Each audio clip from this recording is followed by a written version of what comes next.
All right, and we're live. Welcome everybody to June 5th, 2021 edition of the Saturday Free School for Philosophy and Black Liberation from Philadelphia, Pennsylvania. I'm Jahan, joined today as always by Dr. Anthony Montero, today also by Vincent, Michelle, Emily, Meghna, and Miss Patrice Armstead. Today we'll be discussing the people's culture of resistance and contrasting it with other theories of culture and art. We'll begin today with a brief presentation by Dr. Montero. Thank you very much. Good morning to everybody. I just want to ask three questions to begin with. The answers might seem obvious. The first question that I think we have to engage is, can the ruling elite, who in the last 50 years has given this nation and humanity unending war, austerity, poverty, hunger, and homelessness, political oligarchy, a vast wealth and income inequality, and a society that is pretty much in chaos and defined at the level of the masses of people by pessimism about the future and nihilism even. Can this ruling elite, who became super wealthy, unlike any ruling elite in human history, can they now turn all of this around and produce, quote, a new capitalism of racial equality, economic prosperity, trade union rights, and a new democracy? Well, I think we could answer that question by quoting Baldwin. I can't believe what you say because I see what you have done. And I would answer it, I don't think so. The second question is the Democratic Party suddenly a progressive party committed to democracy, or is it what it has always been, a party of the ruling elite? I think the answer to that question has to be, it is the party that it's always been. And third, are the politics of this moment and of the ruling elite part and parcel of a performance to resolve the contradictions produced by the crisis of legitimacy, something we've talked about over and over again? In other words, is the ruling elite using all of this performance, Black Lives Matter, Me Too, a new culture, a new democracy, a new president who comes off as a kinder and gentler grandfather? Is all of this a performance to consolidate the rule of the ruling class in a time when tens of millions of Americans, and not to mention world humanity, rejects its leadership? I think it is that performance. So I think once we solve or answer these ideological questions, we are able to move forward and consider other questions that are paramount at this time. And there are basically three broad areas of concern. First, the economy, which we have talked about. I'll say a few words about that again today. Secondly, as Joe Biden's administration and others writing on behalf of the ruling class have said, quote, our democracy is under threat, end quote. So the question of democracy is on the table. I want to say a few words about that, although we have spoken about that. And finally, the questions of culture and race. And what I want to say very briefly is the question of a people's revolutionary culture. Is it possible? And what is the ruling class presenting to us as a new culture, a new renaissance? First of all, just on the economy. Everywhere you look and all that you read is concerned with the question of inflation. This is not a small matter. If the rise of prices triggered by the printing unprecedented amounts of dollars. In other words, inflation in its fundamental sense is inflating the money supply in the economy. So you have more dollars chasing perhaps the same number of goods or even fewer goods. This sets off often uncontrolled rise in prices and the devaluation of the currency itself. I don't know whether all that made sense, but inflation is not just price rises, it is prices rising as a response to inflating or increasing the numbers of dollars, the amount of currency in circulation. Okay? And what economists are very frightened of right now is that the Biden administration's solution to the depression or the Great Recession produced by the COVID pandemic and other factors inherent in the economy itself, whether his solutions of proposing to spend upwards of $9 trillion will set off what they call hyper or extreme inflation, and this might undo the economy, leading to another, what they call, Great Recession. I just want to once again say that when they talk about the Great Depression of the 1930s, the Great Recession of 2008, or the Great Recession of 2020, those are not the same as a recession. The capitalist economy operates in and through ups and downs. The downs are what we call recessions. But these 2008, 2020, and the 1930s were existential crises. By existential crises, we mean that they were not normal functionings of the economy and could and did in 2008, certainly the Great Depression, brought capitalism to the edge of extinction.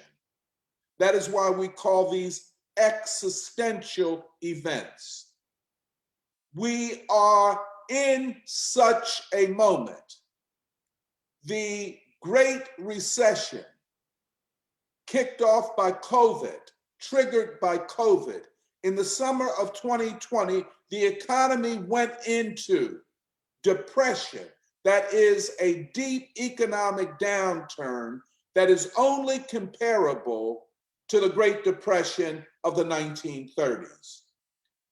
The economy has not fully recovered from that.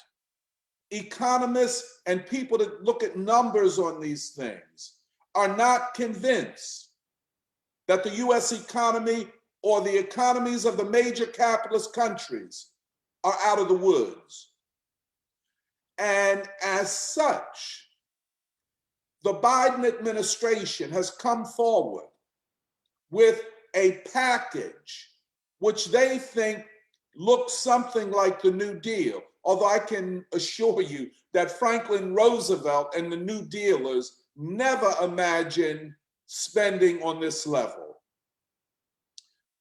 They believe that to stimulate the economy, and as they put it, save democracy, they must take this risky course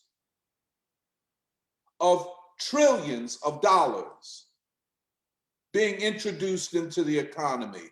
And they're prepared to risk hyperinflation and the devaluation of the US dollar internationally, which would mean its decline and retreat from its status of privilege as the reserve currency.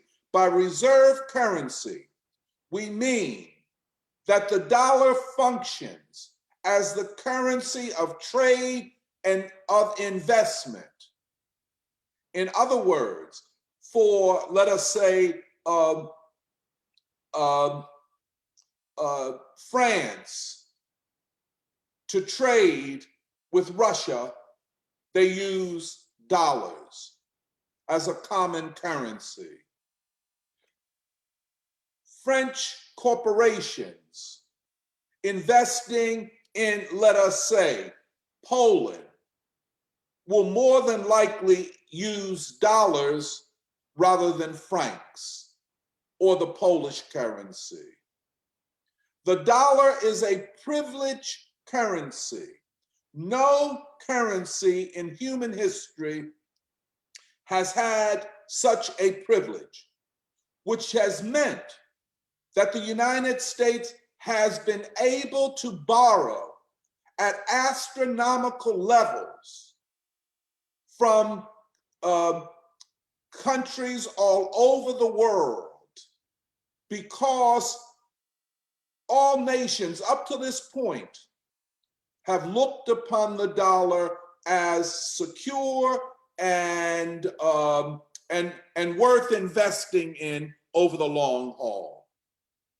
This has given the United States the privilege, and I put quotes here, of financing the most, the largest global military in all of history, 800 military bases. And the United States Federal Reserve and the Treasury Department, because of this privileged position, has printed money like it's going out of style. Until now, the crisis moment has hit. Can the US government print without any concern for its outcome money at the level that the Biden administration is talking about? I don't think so. You have people who talk about a new monetary theory, who think you can print money ad infinitum without consequences. I would only refer back to what I call classical political economy.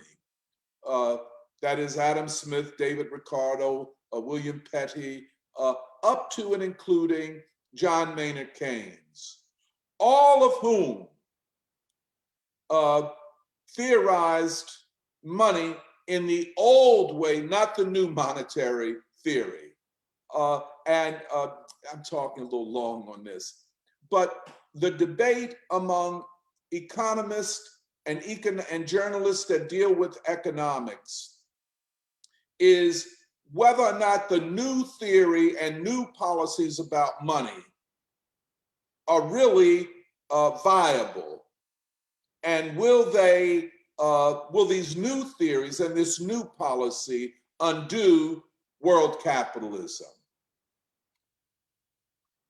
In a lot of ways, to put it in another way, and probably this is Lenin's thesis, that a crisis of this magnitude means that in order to resolve the contradictions of capitalism, a society and humanity must move beyond capitalism itself. Put another way, the capitalist cannot resolve the crisis of capitalism. I think that's where we're at. And this, of course, then raises the question, the second question, democracy. Joe Biden's Memorial Day speech was a speech about, quote, our need to fight for and defend democracy. The only problem is he didn't define democracy, nor did he say what type of democracy he's defending. Clearly, the democracy of the capitalists, the democracy which serves their interests, the political system which serves their interests, is not the same thing as a people's democracy. The experience of the Chinese Revolution, which we've been, paying a lot of attention to lately. In 1911, with the collapse of the dynasty, the Manchu dynasty, Sun Yat-sen and others came to the fore, proclaiming China would now be a republican democracy, very modeled on the constitutional democracies of Western Europe.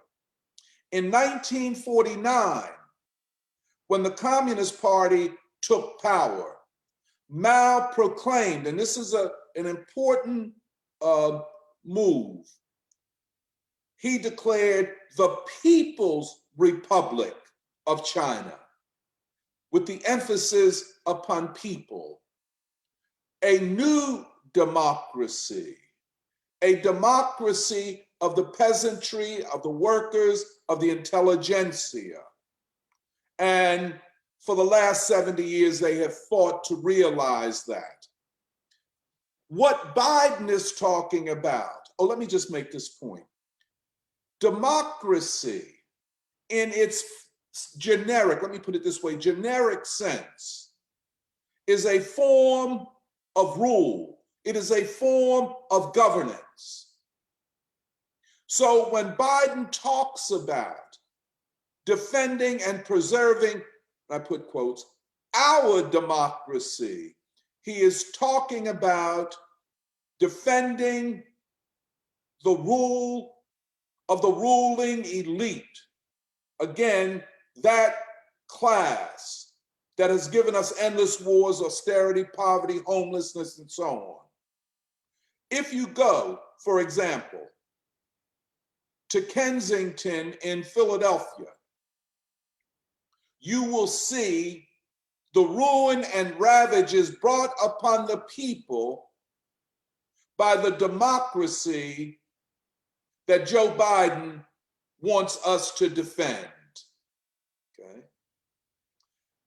But to resolve the question of rule, again, like with the question of the economy, we must go beyond the bourgeoisie, the capitalist democracy, to a people's democracy. What Huey Newton and the Black Panther Party called all power to the people. What in the Russian Revolution they called all power to the Soviets, the councils of the people. What Mao and the communists in China called the People's Republic of China. Okay? To resolve the contradictions of the governance of the ruling elite, who have been shameless in their hypocrisy and lying and distortions, we must move beyond the rule of this elite. And third, the question of culture. Because culture raises the question, and this is the Du Boisian question.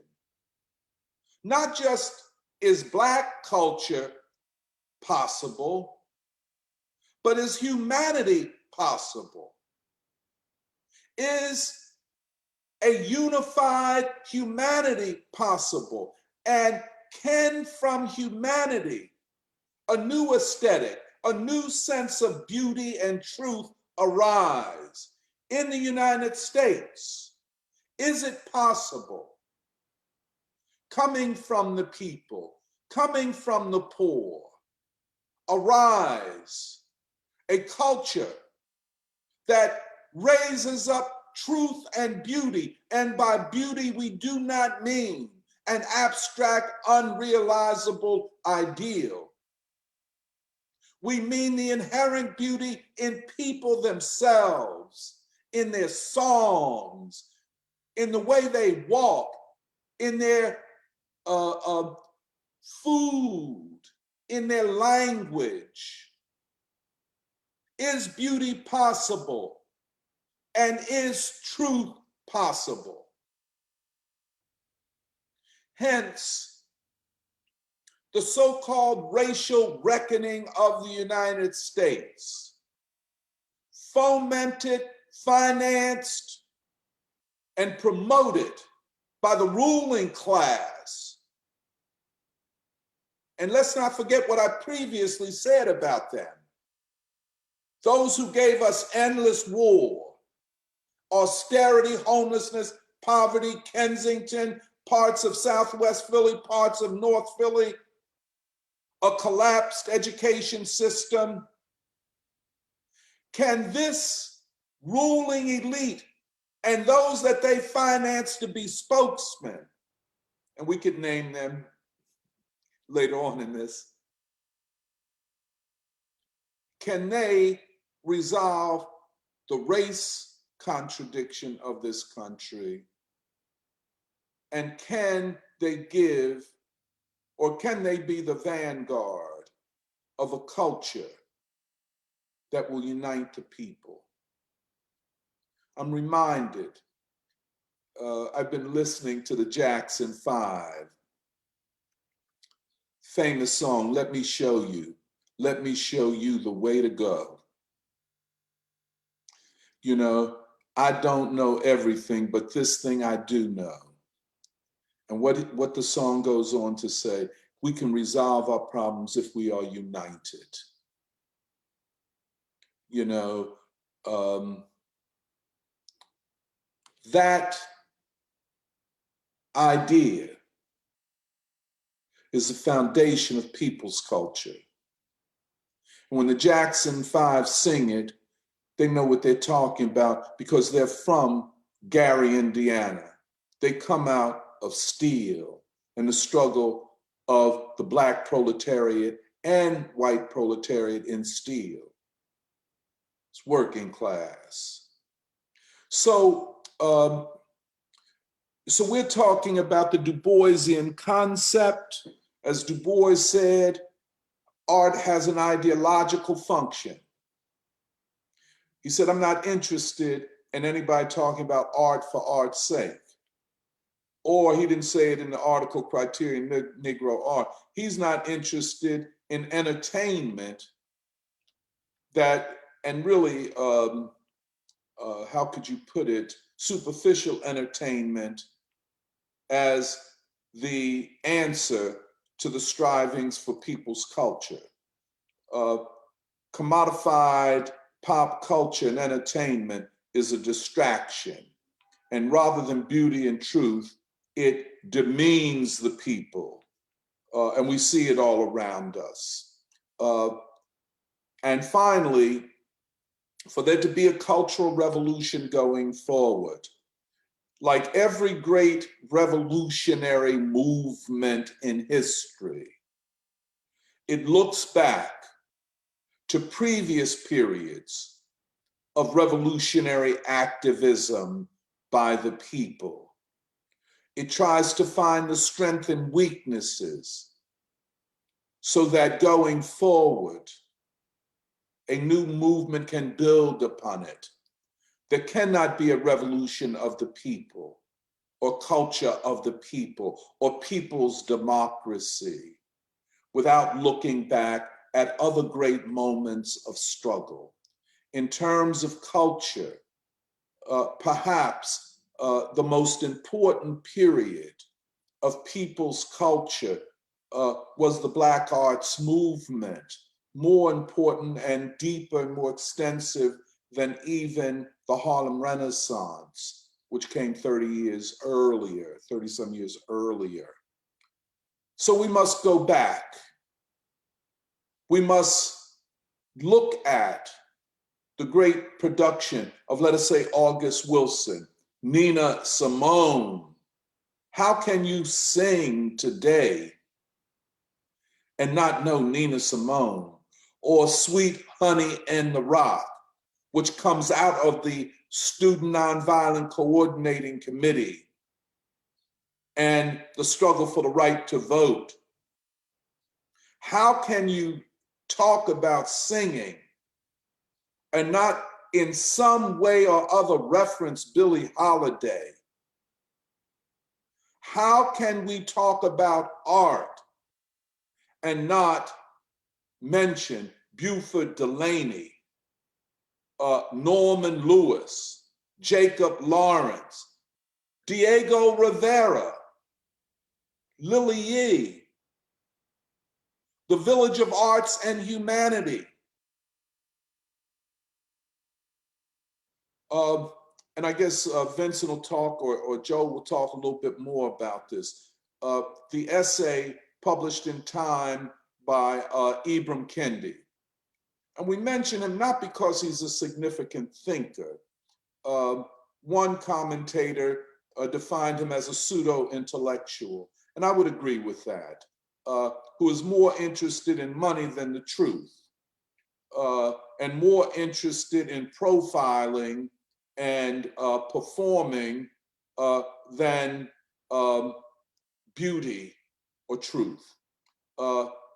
In his article talking about a cultural renaissance, among those who he gives a shout out to are Cardi B, Megan Thee Stallion.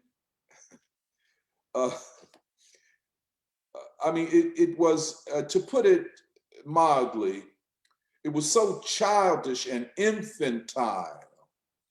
And like his writings on race, no serious race scholar and no serious scholar of culture or art would even look twice at such childish, infantile claims, basing it upon we're asserting our being because we're no longer imprisoned by the white gaze. Are we to assume then that Duke Ellington was imprisoned by the white gaze, or that Billy, I mean, you know, what are you saying? But I just want to stop there. I think this discussion of people's revolutionary culture as part of a people's democracy and a people's resistance to the ravages of imperialism and capitalism is vital at this time. Thank you, Doc. I'll just quickly read some comments. Jerome Muhammad writes, Nina Simone sang in song, US funky as a mosquito Twitter. Can't believe what you say because I see what you do. Yeah. And Stephen Palmier writes, culture is the channeling of truth to dispel myth. Mm-hmm. Ruling class ideology channels myth to dispel truth. Mm. So I think then we'll hear a few words from Patrice. Okay. Well, I just want to say thank you so much for inviting me. I want to thank the Saturday Free School for inviting me this morning. I appreciate it. This is one of my favorite topics. I love talking about art and culture. And anytime I get to do so, I'm grateful. So how much time do we each get? So I make sure I stay on track. You can take your time. It's not really a limit. Okay. Well, I want to start out, I just want to read something really brief. So August Wilson states this in 1995. He says, "I have tried to extract some measure of truth from their lives as they struggle to remain whole in the face of so many things that threaten to pull them asunder.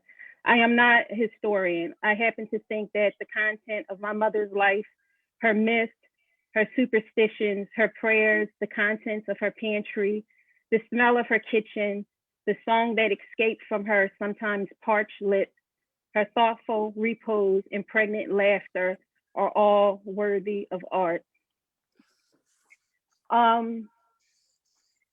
Wilson had about 6, and I just want to talk about, I guess, because for time's sake, I kind of want to break it up. Dr. Montero said to talk about, if I could talk about Wilson's influences and his relevance today. So far as Wilson's influences, he has about 6, but I'm going to talk about 3 today, but I'm just going to name the 6. And the most important one is blues. Wilson states that the blues is one of the most important literature next to poetry. And he says, like Christians, the Bible is sacred literature. He feels as though that blues is sacred literature. And you can kind of hear blues and poetry throughout Wilson's 10-play century cycle. His influences were Paul Robeson, W.E.B. Du Bois, Amir Baraka, of course, the blues, James Baldwin, and there's an Argentine poet and short story writer whose last name is Borges. I don't know if you pronounce it Borges. I'm not sure. But his play, Seven Guitars, definitely was influenced by the Argentine writer. But I want to focus today on Du Bois, Paul Robeson, and Amir Baraka. And it's 3 things that I just want to point out that the 3 have similarities, I guess I would say, Du Bois, Robeson, and Wilson. All 3 were committed to advancing the cause of Black Americans, and not just Black Americans, but everyone, humanity. They were cultural workers. And the 3 most, I think, important one, what Wilson talks about a lot, is this warrior spirit that all 3 of them had. And this warrior spirit is the spirit of that any man or woman can have, specifically Black. I'm talking about Black Americans. This spirit of moving through society, even though there's limitations put on us by the oppressor, this ability to be able to move through that on your terms, not on anyone else's terms. Even though these limitations are put on us, we're still able to be resilient and move through despite these limitations. So that's this warrior spirit, being principled, being honest with your art, honest with your deeds. So when we talk about, when I think about Du Bois, all that Du Bois went through, so the disrespect. So for instance, when he came to Philadelphia to do the Philadelphia Negro, the fact that he had this closet for an office, even though he was invited there, he was a guest, right? We're not going to talk about the disrespect from the people that look like him on top of that. But then also in 1951, I think it was 1950 or 1951 when Du Bois was on trial, when he was, I believe, what was the McCarthy, this was the McCarthy period, and he was put on trial. And only lasts for 6 days, but just think about how the impact that it had on him and his family. But despite that, that's in 51, Du Bois doesn't pass until 63. That period of time, he still was working. He still didn't retreat. So this warrior spirit, despite these limitations that's put on you, you still continue to do the work. You don't retreat. We look at Paul Robeson, which out of the 3 was the most, the one who suffered the most, being his livelihood taken from him, not being passport taken from him. But still, Robeson doesn't retreat. He still, after all of that, what he takes the United, where he goes to the United Nations, and he what is the word I'm looking for? He charges America, with genocide, because America wasn't doing anything about the lynchings in the South. So this is, again, not retreating, and this is after all that was done to him, and then we look at Amir Baraka, another one with this warrior spirit, all that, with Baraka and his playwriting, he felt as though, I'm not going to try to make plays that'll be on Broadway. I'm going to take the people where I'm at, and we're going to put their lives and their struggle on stage. We're not going to try to put plays that we think that, the oppressor wants to see. We're going to put, whether it be on the street corner of Harlem or wherever it is, we're going to go to where the people are at, because where the people are at, that's art. So the fact of ordinary Black life is art, And so again, I can go deeper into the warrior spirit, but I think those are the main points I want to make on that. The fact of not retreating despite limitations that's put on us, and living on your terms. And I think the Bois did that, Amir Baraka did that, and Robeson did that. And I believe Wilson did that as well. The fact that they, let me see. When we speak about Wilson's body of work, his canon, his 10-play cycle, in order to understand Wilson's cycle, you have to have an understanding of the two periods of time, which are two periods of time that comes out of the Bois and Robeson, the Harlem Renaissance, the 20s and 30s, which is the period of Negro theater. And then as you move forward to the 60s and 70s, Amir Baraka, he comes out of the Black arts movement, which also produces the movement of Black theater. So both movements are really infused in Wilson's cycle, his 10-play century cycle. And if we want to go back to even before Wilson, if we want to say became famous, himself and Rob Penny out of Pittsburgh founded the Black Horizon Theater out of Pittsburgh. And this was basically a community theater, but their principles were the guiding principles that the Bois stated back during Negro theater. So during the Negro period, the Negro theater period, Du Bois stated that Black folks were doing theater, but nothing was in writing. So Du Bois said, we have to put this in writing, because we could have Black theaters that do Shakespeare. That's not Negro theater. So we have to have these guiding principles. And in order for you to be a Negro theater, it's 4 guiding principles. You must have theater about Black people. It has to be about Black people, for Black people, and near Black people. That will constitute Negro theater. So when you go to Amir Baraka and the theater that he founded, the Black Arts Repertory Theater, and you look at Rob Penny and August Wilson's theater, the Black Horizon, those were the 4 guiding principles.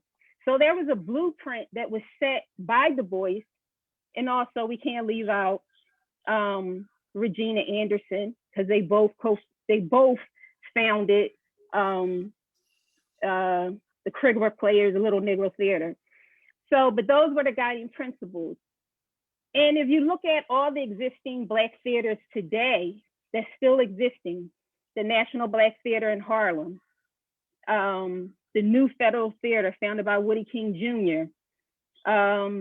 These are all theaters, NEC, the Negro Ensemble Company out of New York, all had these 4 guiding principles. So when we look at, well, when I look at and I read Wilson's 10-play cycle, I can see infused those guiding principles, the importance of culture that's in his play, the Black aesthetic, and the Black vernacular, which is very important.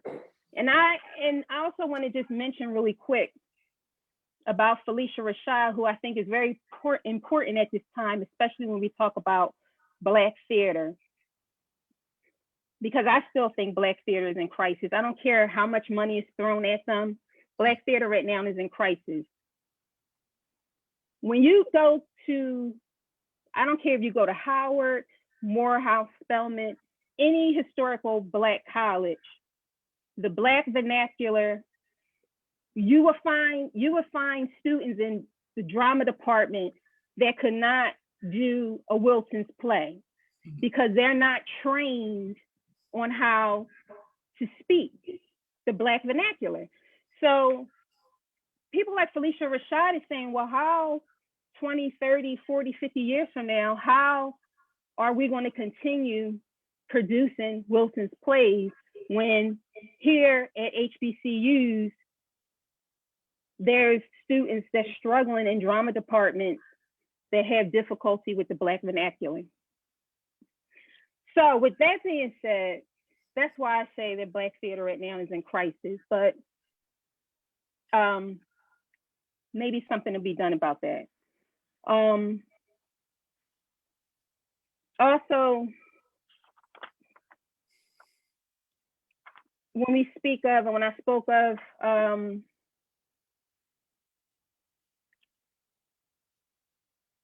individuals, or if you want to say artists, or just people in general, Black people specifically, I'm speaking of right now, able to live life on their terms, which is something that's difficult that we're not even able to do. Really, when I think about it, it's very few, and those who do suffer, they suffer.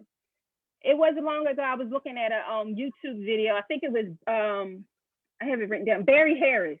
He's a pianist, a jazz pianist. Mm-hmm.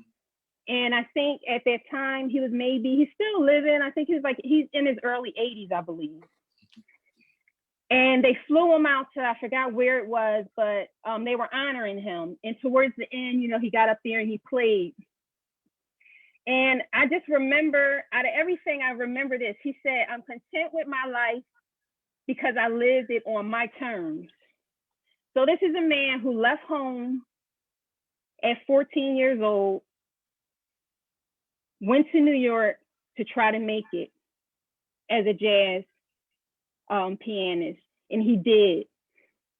So much happened. I'm pretty sure he dealt with racism and a lot of other issues, poverty, and a lot, but he says that basically he didn't retreat.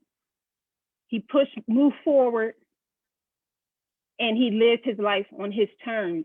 And I think that's important. We need to be able to live life on our terms.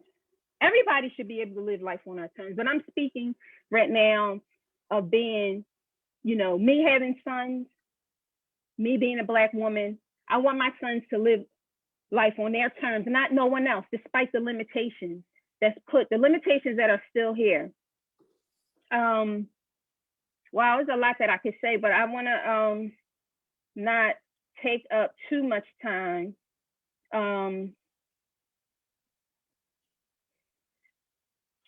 When we look at, it's something that you said, Dr. Montero, and I forgot what it was.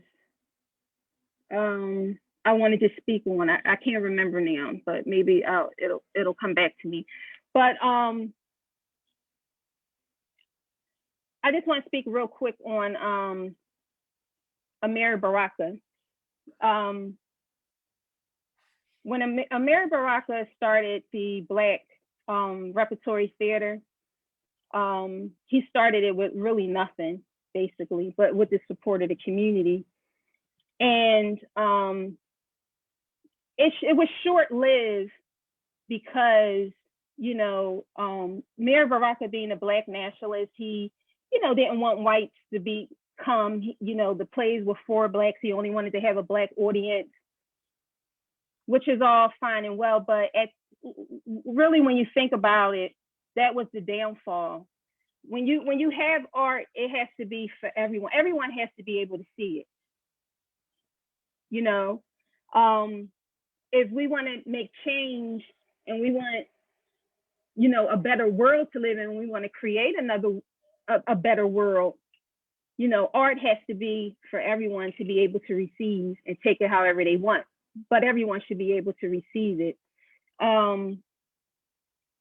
Despite that, I think Amir Baraka is one of the greatest essayists of our time.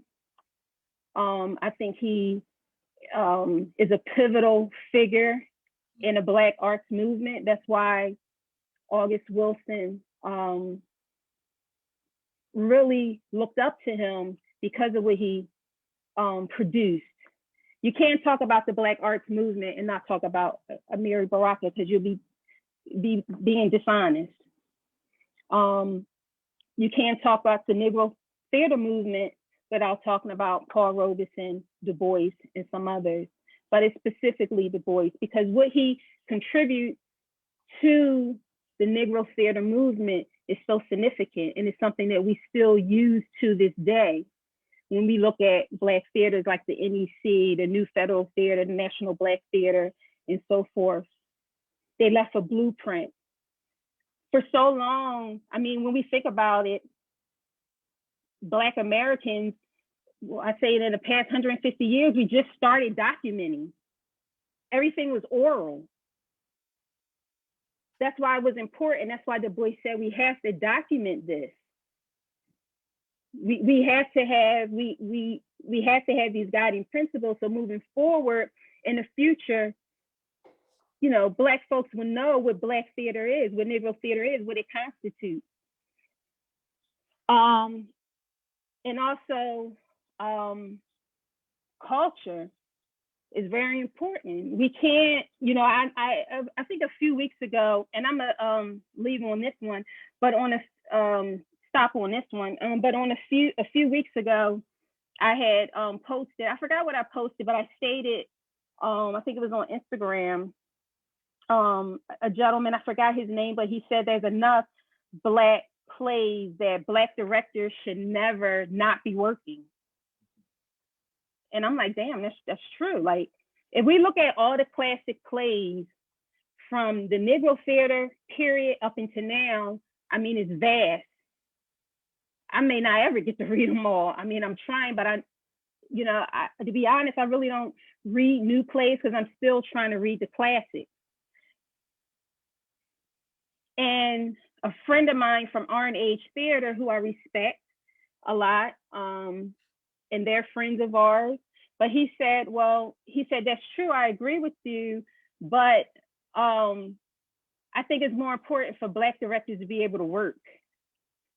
So if they have to direct the Eugene O'Neill or Arthur Miller, Shakespeare, so be it, let them work.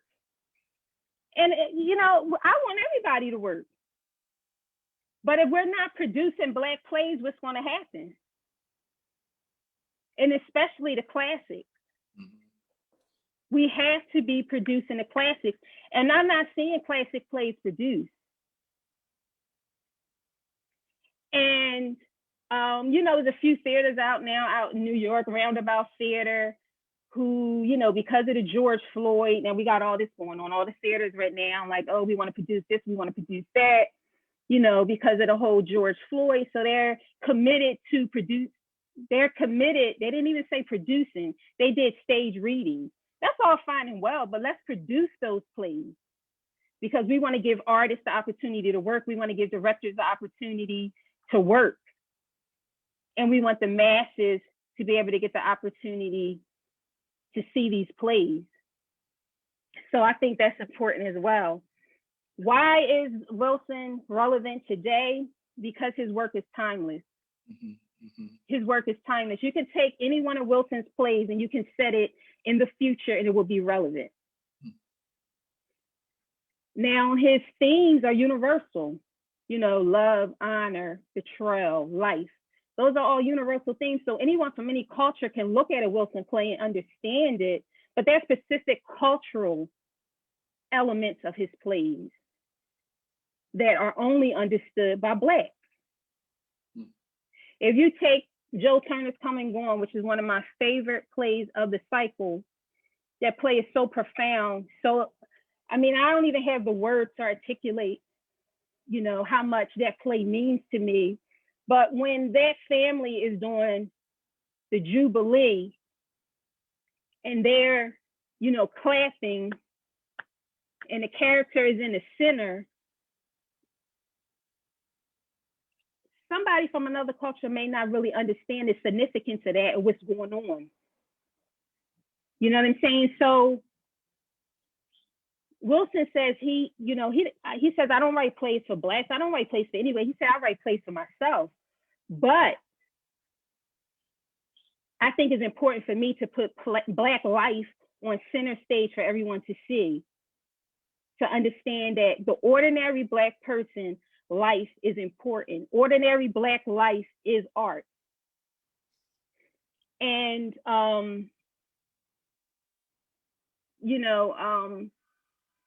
Wilson, out of all, I think, you know, playwrights get the most,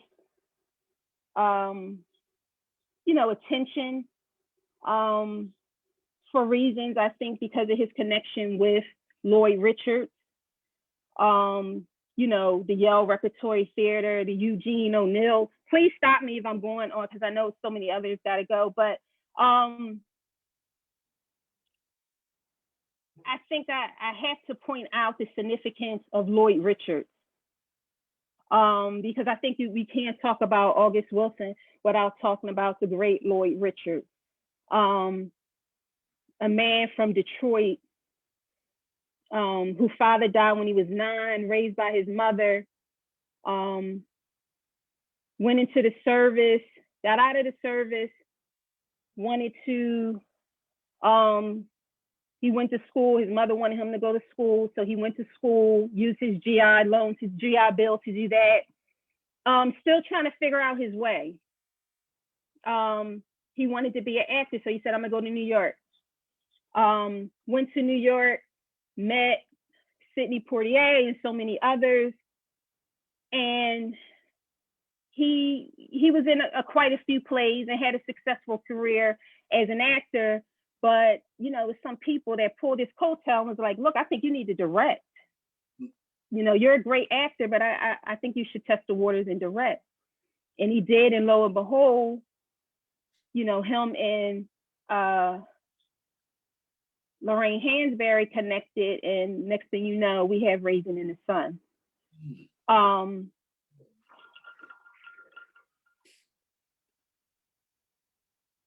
Lloyd Richards played a significant role in Wilson's life, because in my opinion, I don't think Wilson would have been so successful if it wasn't for Lloyd Richards. Lloyd Richards directed his first 6 out of the 10 plays, and the mentorship that he provided was vital. And again, we have to, the importance of mentorship, for anyone. But, we speaking of artists, having someone to guide you. He said when he went to the Eugene O'Neill conference, playwriting conference, which was Lloyd Richards was the director. He said, not only did I learn about theater, but I learned about life. So Lloyd Richards played, a huge role in Wilson's life. And, the fact that he said we could both sit together and we didn't even have to talk. We could just look at each other and we knew what needed to be done, but I want to go back to that warrior spirit. Wilson submitted 5 plays to the Eugene O'Neill conference, and they all were sent back to him denied. It wasn't until his 6th play, which was Ma Rainey's Black Bottom, it was accepted. So Lloyd Richards thought the other one, they just wasn't strong enough. It didn't work, but it wasn't his time. but he was persistent. I don't know if I would have been that persistent. I think after the fourth time, I may have been like, you know what, maybe I need to try something else. This ain't gonna work. I don't know. But he didn't. He said that when he brought his typewriter at 19 years old, secondhand, he sat down in his room and he typed his first word. He said, I am a writer. He didn't have to wait for somebody to tell him that he was. He said, I am a writer. So with that attitude and that warrior spirit that Wilson had, he was persistent. And after the sixth time, you know, Lloyd Richards said, come on out here. You know, I think you have something. So he went out to New Haven and the rest is history. But I guess I'm going to close on that. Thank you.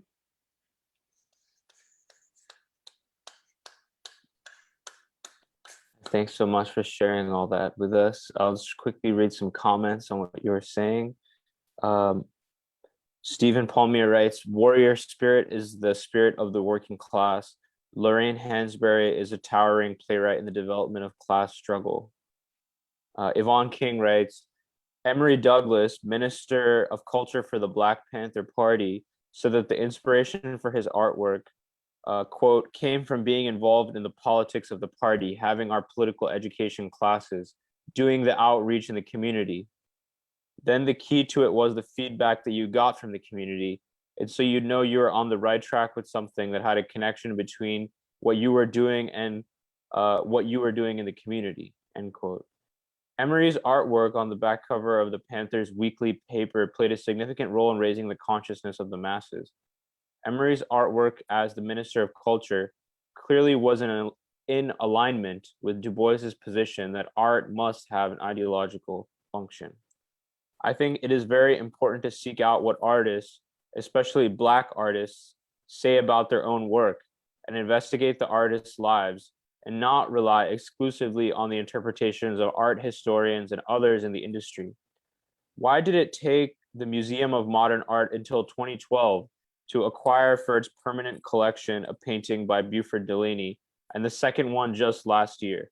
Thanks so much, Patrice.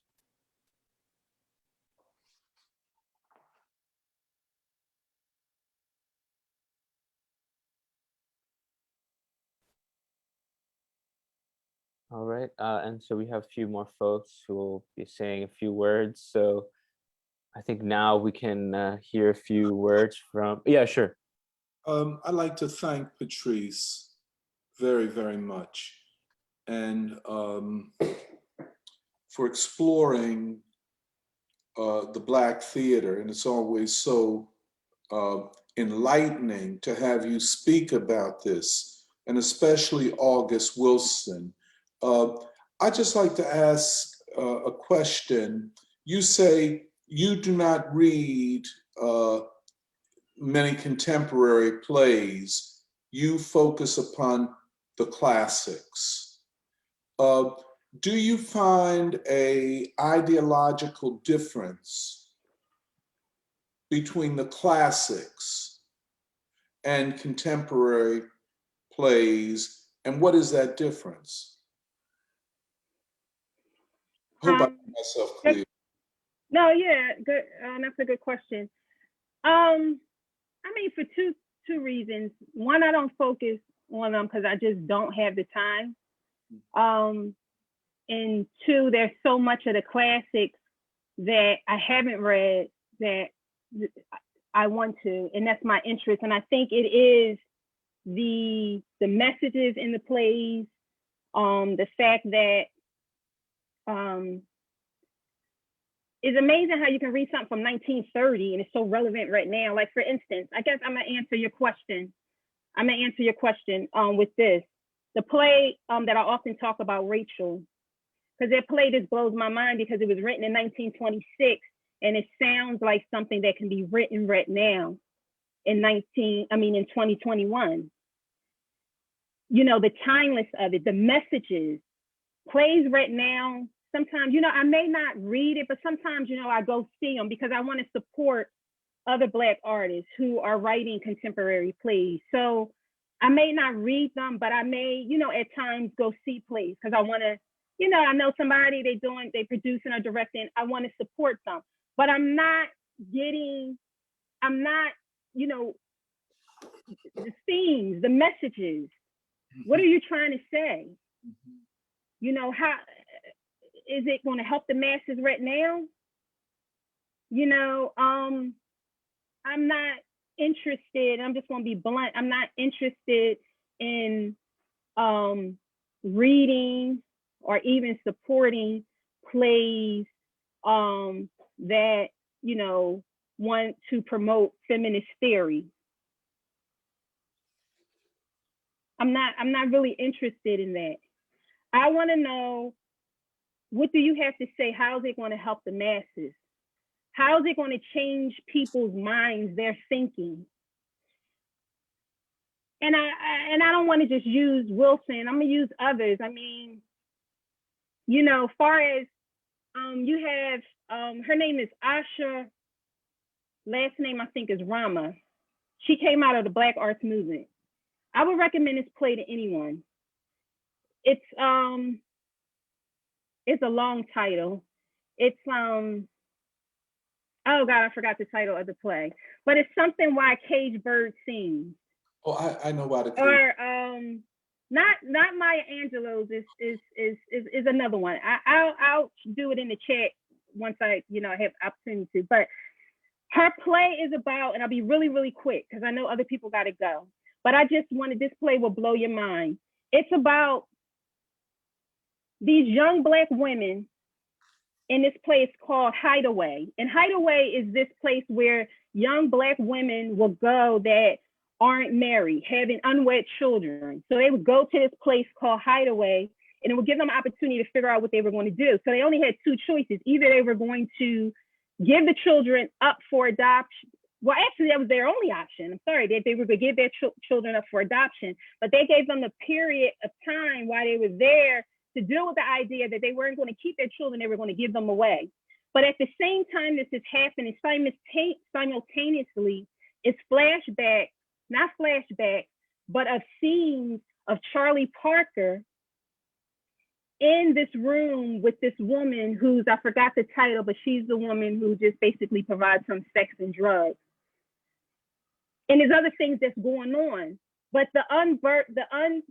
this Charlie Parker represents the bird, which the bird is these the children.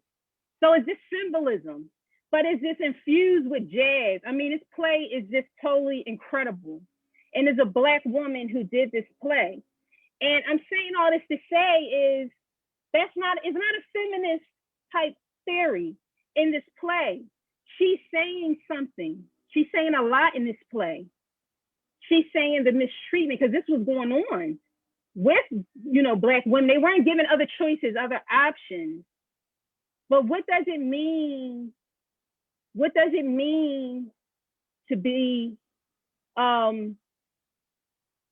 she's using two things. She's using Charlie Parker and she's using these unborn children, right? And it's too much to get into right now, but what I wanted to say is the fact of not having choices. You know, the fact that these young girls being tortured, and what Charlie Parker is in this room, he's being tortured because he's relying on this woman for drugs and other things. So he can't be free, you know. But anyway, this play is so well done.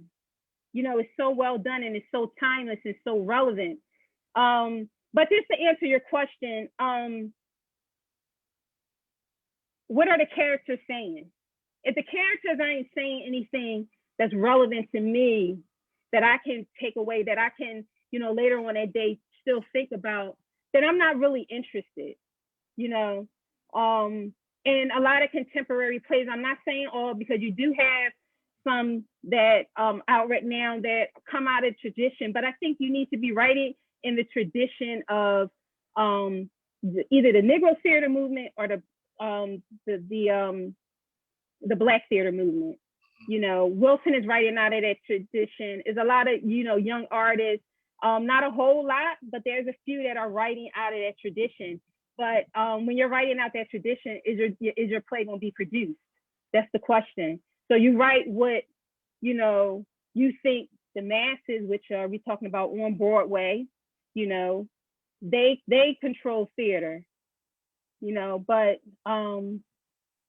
you know, I'm not really interested. I mean, I'll go to Broadway and see a play, but you know, regional theater, community theater is just as important, you know, and you know, and that's another thing. I didn't have time to get into that, but I think our institutions, you know, the Black church, which is the most important institution in our community, should be supporting community theaters, freedom theater, you know, which has basically fell off. You know, I don't know what's going on with it, but that was a vital theater at one time. It's not right now. That wasn't a community theater. That was a regional theater. Freedom Theater was a regional theater. And then, and just in closing, you know, Raoul Peck, the director of I'm Not Your Negro, stated that when they had the earthquake, the last really bad earthquake in Haiti, he said, it's three things that I know that we need to do and that I know I'm going to help do is three things to build up society. And basically, I'm going to use this word civilization, because I know that's what you like to use, Dr. Montero. So to have a thriving civilization, you have to have schools, hospitals, and cultural institutions. He said, without those three, you know, humanity would just die off. If we don't have cultural institutions, what do we have? Our schools are in rambles. We get inferior health care. And what cultural centers do we have? So thank y'all again. I really appreciate y'all giving me this time. I'm sorry I went over, but thank y'all so much. Thank you so much. And before you go, Alicia Klein found the name of that play, which is she thinks it's unfinished women cry in no man's land while a bird dies in gilded cage. That's exactly it. Yes. I suggest everyone read that. All right, take care. All right, thank you so much.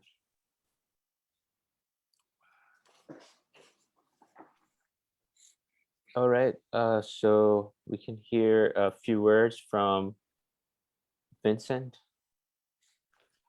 All right, thank you. And yes, it was a very informative and inspiring presentation by Miss Patrice. You know, I don't have too much prepared, so I'll just keep my comments brief. But I think as a segue, I found it so interesting that she had mentioned Barry Harris, the piano player. And, you know, I just want to speak briefly about sort of instrumental music in this role of people's culture, which I think is often overlooked in a culture that just kind of looks only at words and images and sort of the lexical meaning of words. And I remember several weeks ago, maybe last month in free school, when we were talking about Paul Robeson's theories of language, I think it was actually Jake who had highlighted, you know, it's not just the semantic meaning, but also the sound of that language that is so important. I think particularly in African American arts, but just generally in culture as a whole. And there's an intimate relationship there. But, you know, I think Barry Harris is a great example of a piano player and, you know, somebody who is carrying on this legacy of bebop. And, you know, I haven't been myself, but he still actually holds these Barry Harris workshops in New York City where it's only about $5 or $10 to enter. And he, you know, does these workshops with musicians of all levels. So it's essentially an open space for anyone to come in and hone their skills. And he doesn't really turn people away if they're, you know, don't have a certain pedigree or background, but rather is sort of very generous, I think, in sharing everything that he has learned over the years with people of many different generations. But just sort of on that topic, I don't know if Dr. Montero mentioned this in the presentation on the stream, but before we came on, I believe he mentioned about how it's really just this particular quote unquote Black cultural renaissance that Ibram Kendi is talking about that is not looking to the past to find inspiration and be informed by those who came before.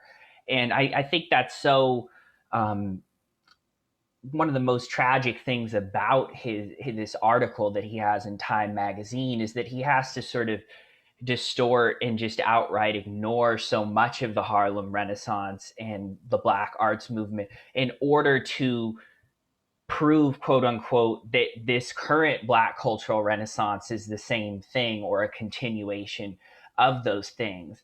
And I mean, just one quote from that I think is worth reading from his article. He says, quote, "But if the Harlem Renaissance stirred Black people to see themselves, if the Black arts movement stirred Black people to love themselves, then the Black Renaissance is stirring Black people to be themselves, totally, unapologetically, freely." And, I mean, just after hearing Miss Patrice talk about the Black arts movement, to reduce that to this 21st century ideology of self-love as sort of the be all, if you had to put in one term what that is actually about, it's just such a deep injustice to that history. And then even this idea of the Harlem Renaissance just being about seeing oneself, as if that's what all of that cultural production was about. And I think one of the good examples here, and I don't have a lot prepared on this. Hopefully I can do it more justice in the future. But, what is conventionally called free jazz or free music that emerges in the 1960s and the 1970s, sort of at the same time as the Black arts movement in literature and theater, I think is a great example of how this was not just about sort of self-idolatry, but rather was very much linked to an internationalist ethic. And we talked about some of these artists, be it Archie Shepp, Bill Dixon, Max Roach. Many of these performers were very much inspired by the Chinese Revolution, the Russian Revolution. Even in the 60s, when Bill Dixon founded the Jazz Composers Guild in New York City, they called it the October Revolution in Jazz. And, that I think was very important because it was an instance of also founding these artist collectives, which I think is so absent a lot of times these days. I mean, really the sort of university structures and the large cultural foundations have taken the place of these things. The Jazz Composers Guild in New York City is one to look into. The AACM in Chicago, the Association for the Advancement of Creative Musicians, and then also in St. Louis, the Black Artists Group, which a lot of free jazz musicians also came out of. Many who were influential in the New York scene.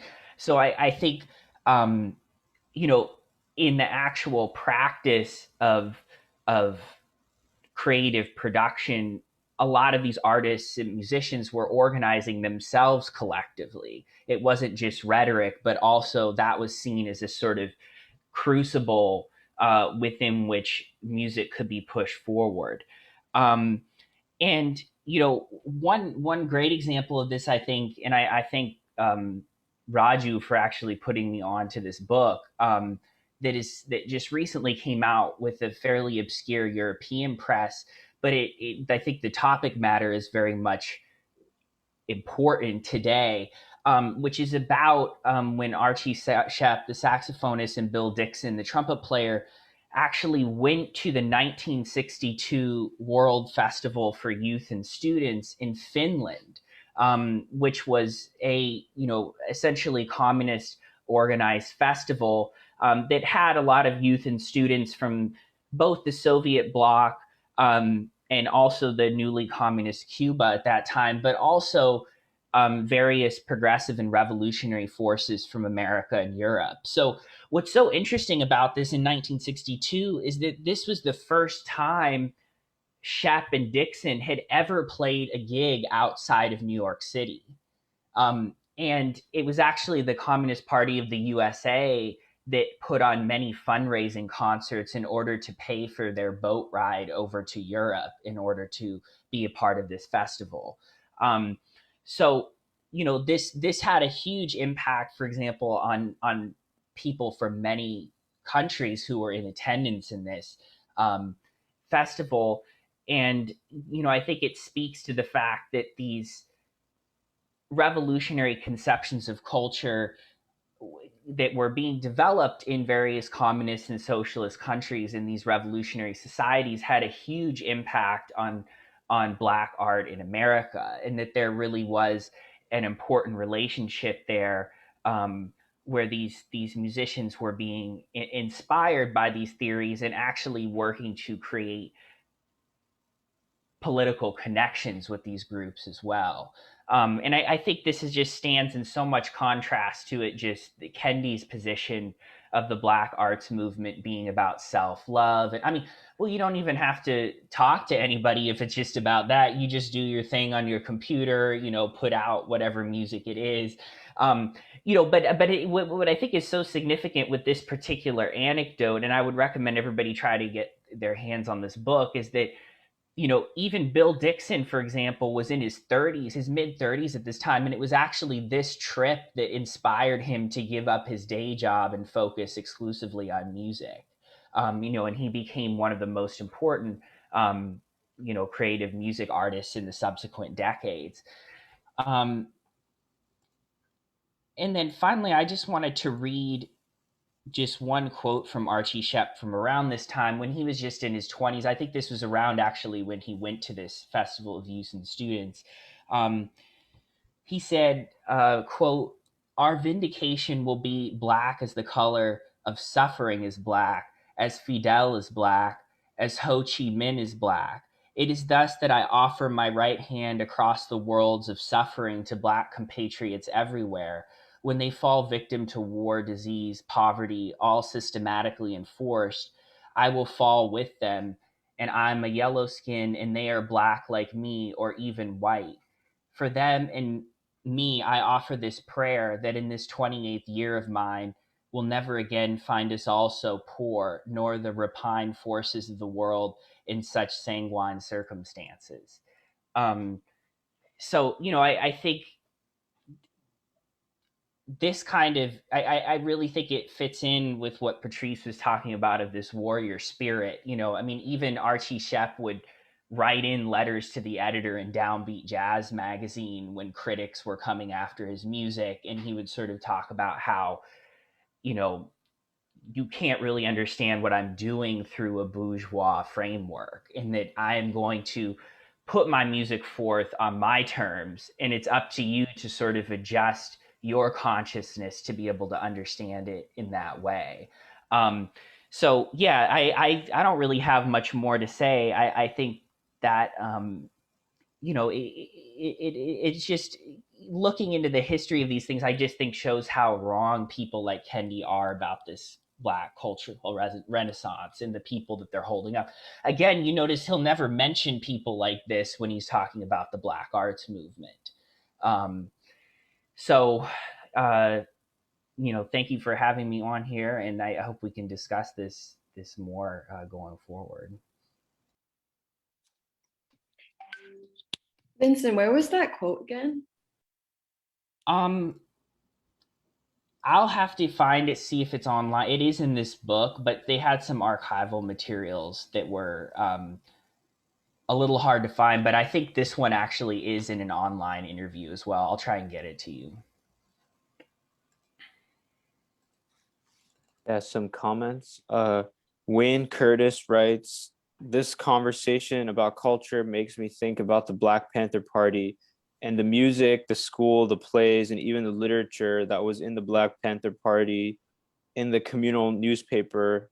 They all reflected, if I remember, they all reflected the actions of creating a new culture of freedom in its practice, as if that's what Onum, I'm not quite sure what Onum is, Onum, but that's what he wrote.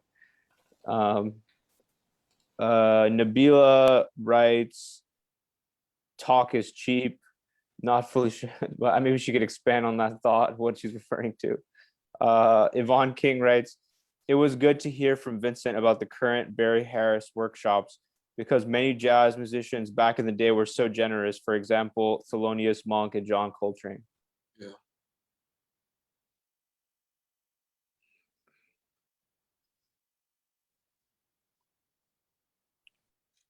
Can I just ask, hey, Vincent, Max Roach and Archie Shepp put out an album called The Long March. And then on another album, they had a composition called Sweet Mao Zedong. Could you comment upon their politics and because that was in the mid 70s even. I think the Black arts movement as such had been over some time by then, but what that signified. Well, and by the way, the quality of the compositions. Yes, I mean, I think it was particularly this connection with China and India among musicians at the time. I mean, obviously we talk a lot about the Coltrane's in India among others, but I'm less familiar with some of this work that is directly inspired by China, but recently did discover this album also by this group called the Revolutionary Ensemble with Leroy Jenkins on violin. And their first album was actually entitled Vietnam, which was a two-piece set of compositions that was recorded live in 1972. But they also came out with a later album, literally called The People's Republic.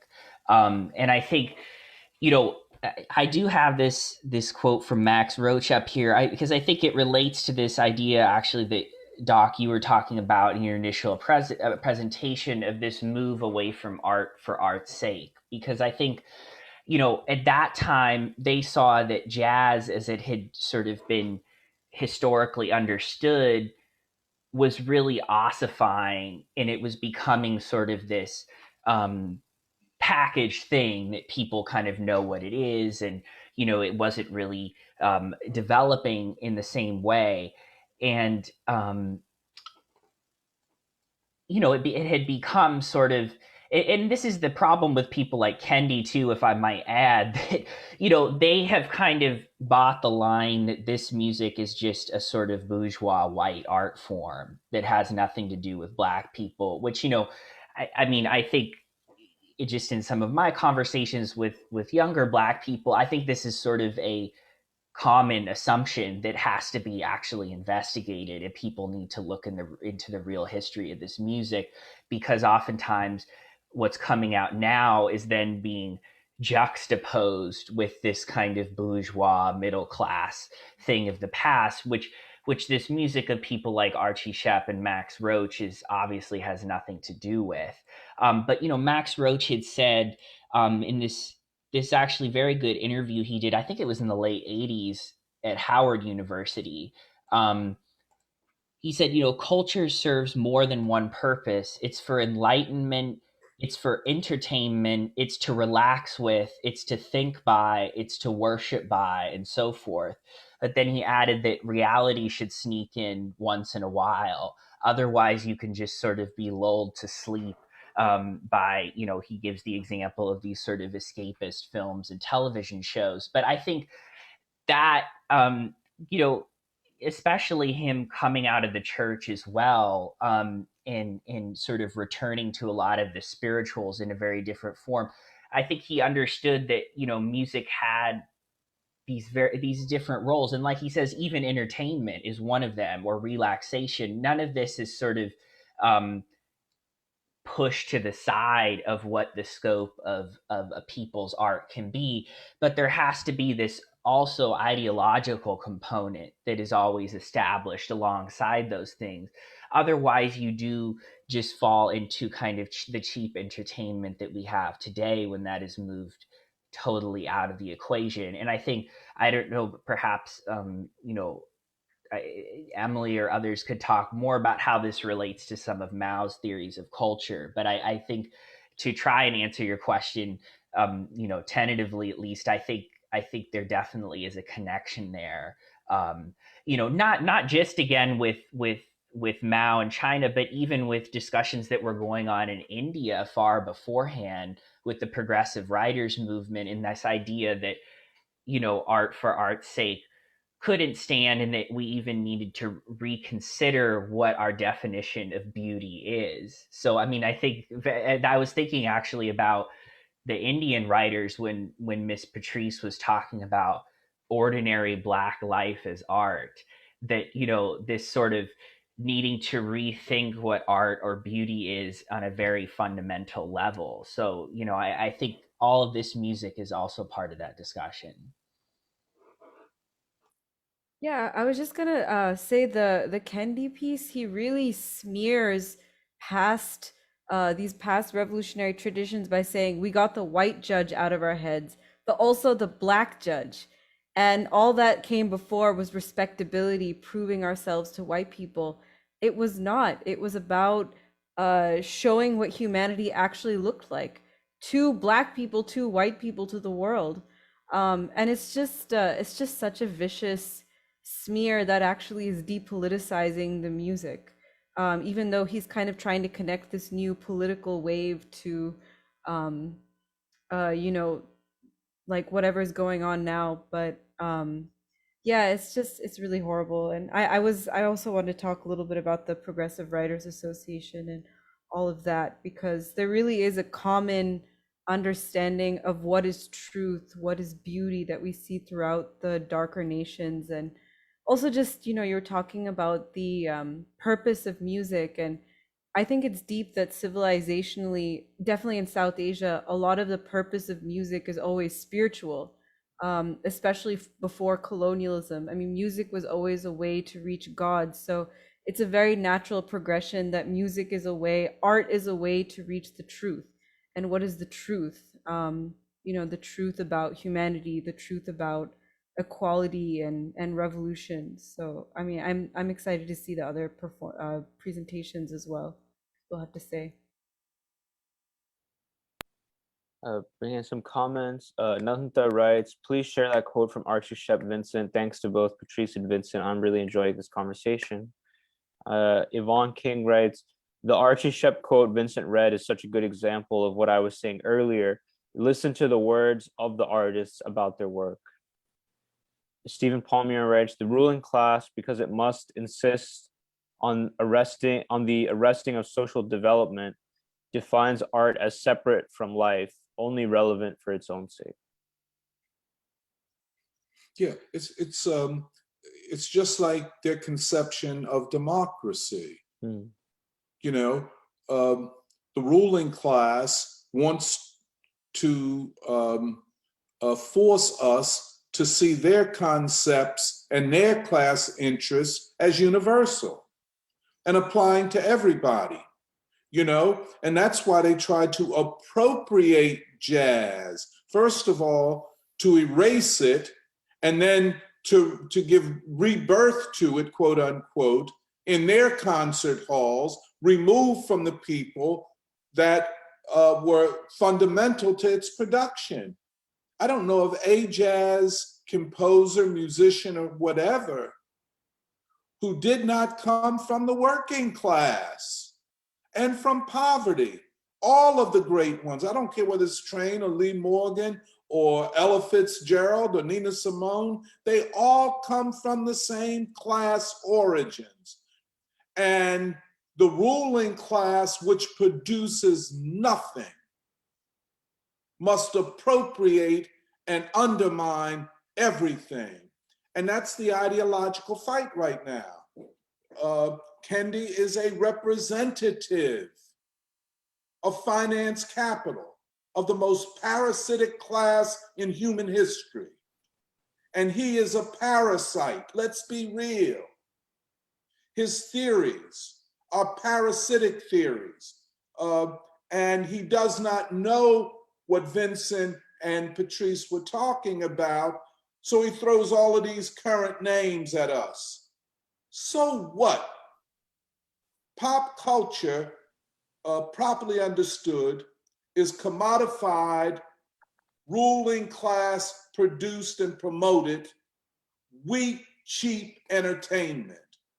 It does not fulfill the Du Boisian concept of beauty and truth.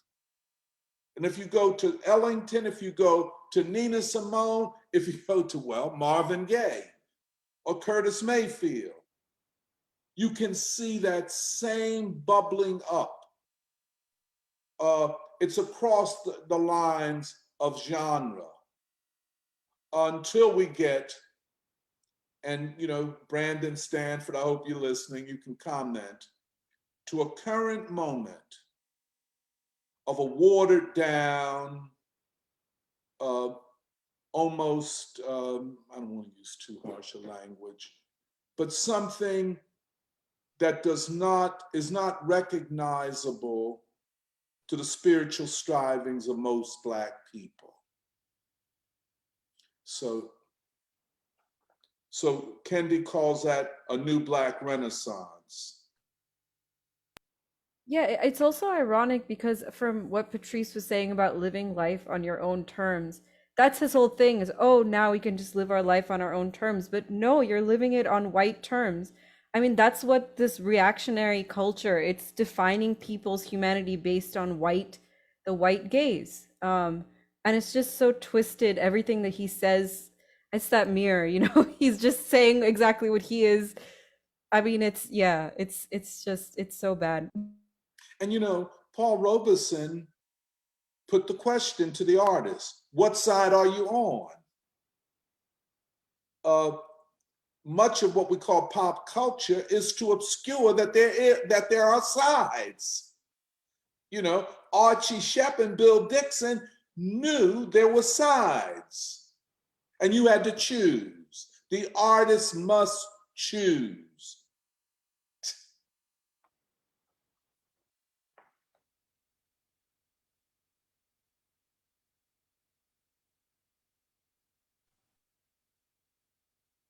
Right. Well, we still have to hear from Emily and Meghna. So who would like to go next? Should we go with Emily? Yeah, I can go, especially because Doc, what you just said, bringing up that great point Robeson made over and over again of the artist must choose sides. It's related to, there's a quote, like Mao says a very specific thing too, over and over again in his talks at the Yan'an Forum on Literature and Art, where he says the central question, like he phrases it the first time as it's the question of class stand. Like on what side does art stand? On the side of the people, the poor, the peasants, or is it the side of the bourgeois?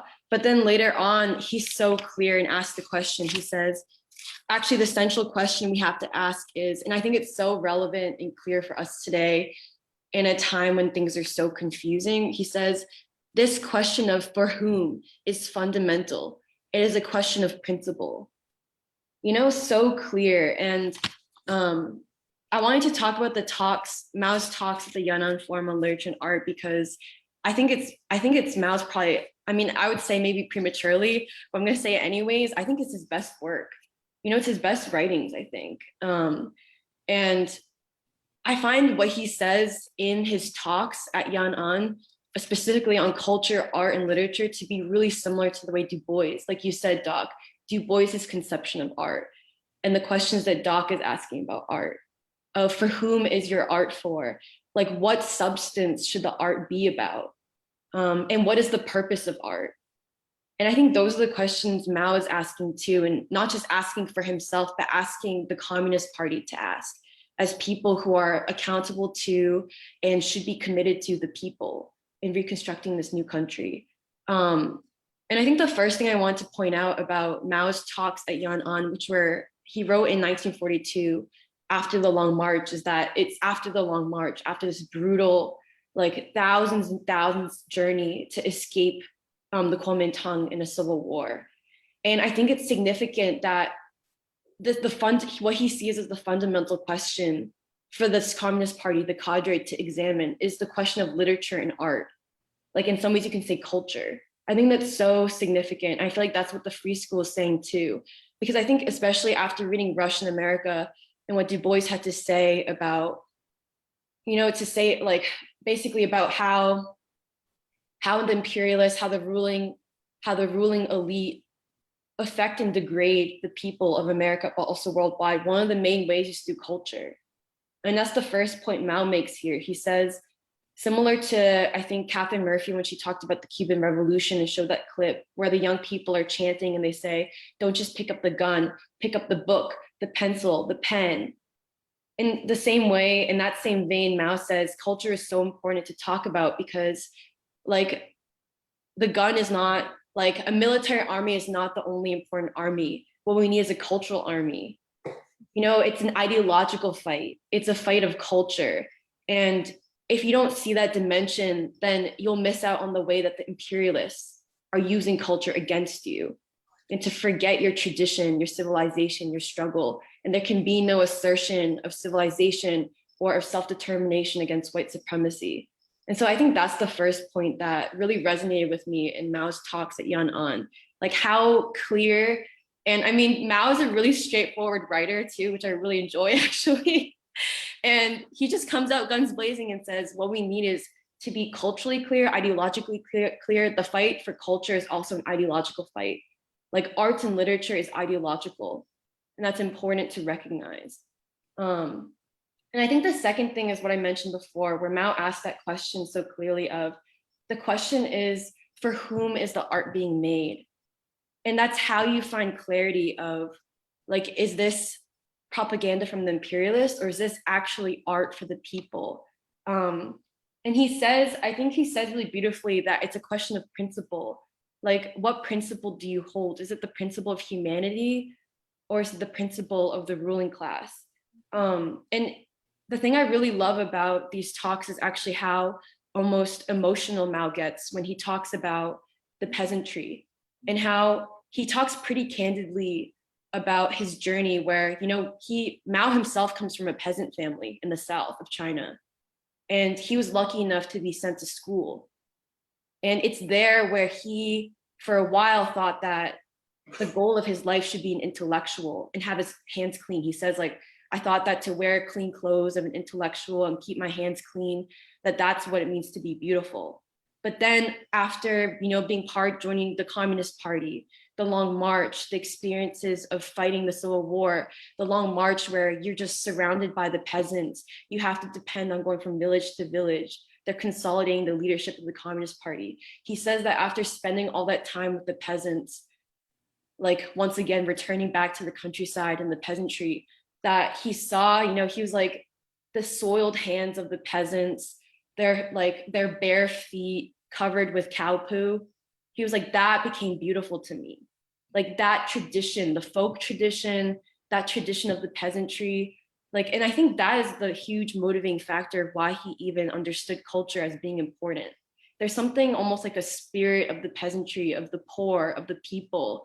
That is what kept them going through the long march. And that became really important as China is figuring out how to become a new China, how to defend the revolution against the imperialists. Culture becomes really important and the peasantry is really important. So that was the second point I wanted to make. But I think that also leads into the question of from what substance is revolutionary art made of? And I think that's also where Du Bois and Mao, I think, are saying similar things, because Du Bois, like you mentioned, Doc, Du Bois talks in the criteria of Negro art, this thing of, you don't need to invent. He says he gives that snippet where he says that woman who this woman who could not marry the man she loved, she kills herself. He says, is that not, if anything, more of a human drama than Greek tragedy? Is that, not a story worthy of art to talk about like within our surroundings, like from the ordinary people. That is where art should come from. Like within ordinary people and these stories of struggle, of tragedy, but beauty, you get more, like that is where you find the great human stories that if anything are greater than Greek tragedy, worthy of being art. And I think I loved Patrice's quote that she recited from August Wilson, you know, like, I'm not a historian, but what's in my mother's pantry, the smells of her kitchen, her pregnant laughter, like that is worthy of art. And Mao says the same thing where he says, like, he actually has a really beautiful quote, again, like where he makes it really clear. He says, to sum up, through the creative labor of revolutionary writers and artists, the raw materials found in the life of the people are shaped into the ideological form of literature and art serving the masses of the people. And he also says, like, you know, he gives like little snippets where he says he really hopes that he thinks like one of the most difficult tasks is actually that of the artist. And he says it's difficult because a lot of artists, they've been influenced by like either bourgeois tendencies or Western imperialist tendencies and like, you know, the rise of European art as beautiful and all of that. He says, I worry that our own cadre will not see the beauty of he says like the beauty of the rich, lively language of the masses, you know, kind of like, and I feel like almost it reminded me of how Patrice was talking about the importance of Black vernacular. Mm-hmm. And I love the comparison of also like the way Mao is talking about the peasantry. It really reminds me of the way Du Bois also talks in Black Reconstruction of the Black proletariat of South Carolina, or the Black proletariat of the South, and the traditions, the traditions you can find in the South in the Black worker. And for me, I think one of my favorite works by Du Bois is still The Souls of Black Folk, and how he starts each chapter with a sorrow song.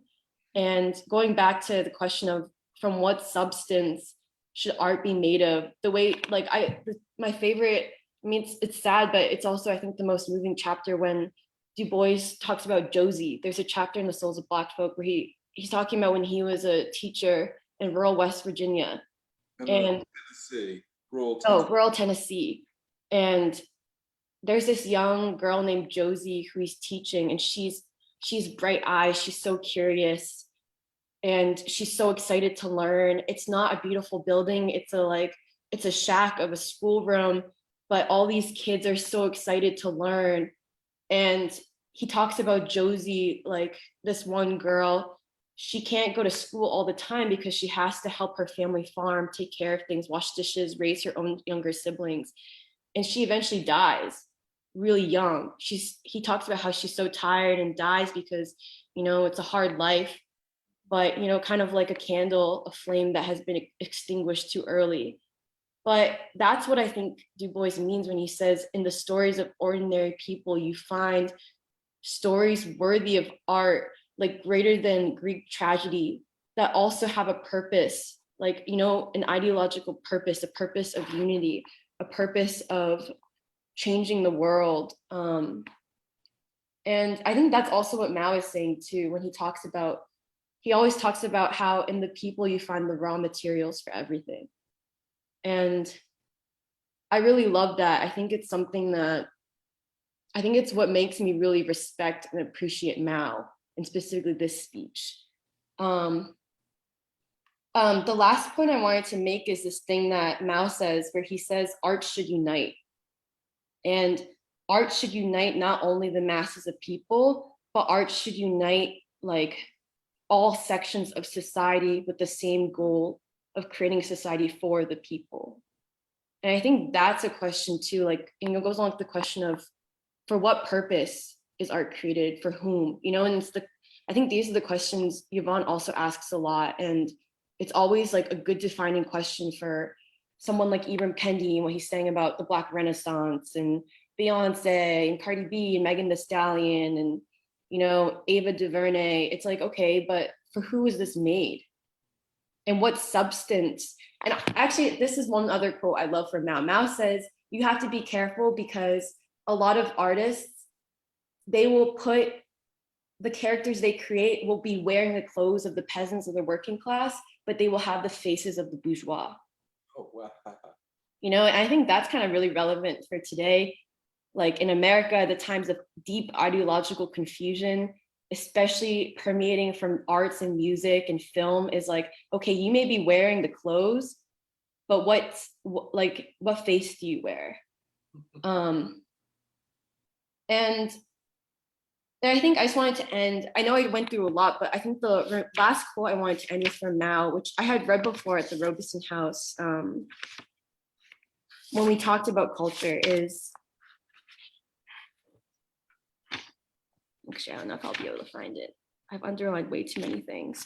Well, I guess I wanted to end on this thing of art should unite, because you just said this, Doc, like you said the ruling class wants to believe their definitions are universal, you know, rather than the art, the music, the tradition, the struggles of the people being what's universal.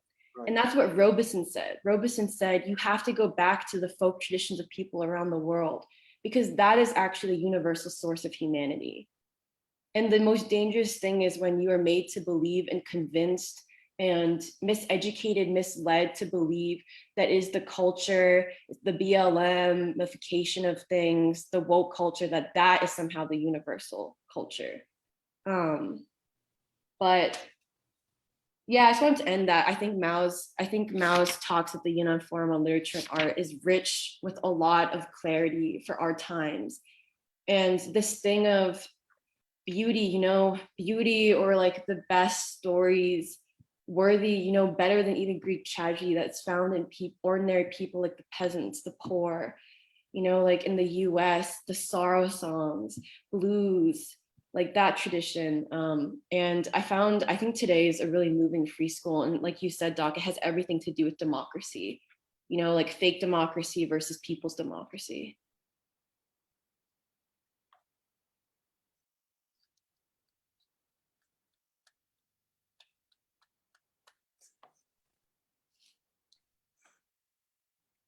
I'll bring in some comments. Jeremiah writes, while discussing Marxism in his essay, My Pilgrimage to Nonviolence, Martin Luther King states that history is not just guided by material forces, but by spirit. I think this speaks to the focus of today's discussion, which is the prime importance of subjecting oneself to the traditions of the people as opposed to that of the ruling elite. Reminds me of one of my favorite sections in the Coming of the Lord chapter of Black Reconstruction, where Du Bois investigates the meaning of beauty through the lives of the masses of Black folk amidst emancipation. Quote, there was joy in the South. It rose like perfume, like a prayer. Men stood quivering. Slim, dark girls, wild and beautiful with wrinkled hair, wept silently. Young women, black, tawny, white, and golden, lifted shivering hands. And old and broken mothers, black and gray, raised great voices and shouted to God across the fields and up to the rocks and the mountains. A great song arose, the loveliest thing born this side of the seas. It was a new song, and its deep and plaintive beauty, its great cadences and wild appeal wailed, throbbed, and thundered on the world's ears with a message seldom voiced by man. It swelled and blossomed like incense, improvised and born anew out of an age-long past, and weaving into its texture the old and new melodies in world and in thought. Nanta writes, I wanted to add that the great artists who represent the people always represent their striving to the universal, you could say to God or humanity. Listening to Curtis Mayfield, this is so clear. We got to have peace. People get ready. A train is a-coming. I've got to keep on pushing. I can't stop now. Moving up a little higher, some way, somehow, because I've got my strength, and it don't make sense not to keep on pushing. In this way, they are able to take people to a place where they can see themselves in all humanity and realize the unity of all people. And Eric Hudson writes, the continuous assault on hip-hop culture by the corporate state, whether it was planned or simply demonstrative of how predatory capitalism destroys radical arts that can empower revolution for corporate gain. the war on hip hop has been tremendously damaging to Black girls and boys. He's capitalizing the war on hip hop, so I wonder if that's like a specific concept or something that we could clarify. Well, it should be clear. I mean, um, by the war on hip hop, does he mean the appropriation by the ruling class of it? That's what I think he's saying. Yeah, I mean, and the reshaping of it as a money making, and of course, money making in the trivialization of Black life, of stereotyping of Black people. Sure. I mean, and I don't know that many people are willing to come to grips with the damage that has been done. Of course, the first to blame is the ruling class. Again, I'm saying this financial elite, the finance capitalists, the most parasitic, unproductive strata of a population ever in history. They produce nothing, nothing. And yet they're going to appropriate everything. We have to come to grips with this. And when they celebrate a art form, we should at least be skeptical. I don't think there's been a war on hip hop. It was appropriated, and there were willing collaborators within hip hop to this. I mean, really, and the war was on the tradition of art, of the Black arts movement. That's the war. And think about it. Think about it. Suddenly, like Patrice said, there are actors who can't act August Wilson's plays because they don't know Black talk, Black vernacular. You want to know Black vernacular? Listen to the blues. Listen to rhythm and blues. Listen to jazz, both in the instrumental and the vocalized. I mean, all of this has been demeaned, and no time in human history has a Black art form that is organic to the people, or any Black art form, produced billionaires. People who uphold presidents, who wage war on other people. I mean, think about it. How did this come about? And I would say to Eric, his name Eric, is that the name? Yeah, I would say, look, man, let's keep it real. Let's keep it real. What is the ideological struggle about at this time? And something terrible happened. And we cannot sit back and say that it was a war on hip hop. No, it was an ideological war on Black folk, on the great traditions of art, truth, and beauty. That is our tradition. Yeah, Eric responded by saying, "You got it, Doc." Oh, okay.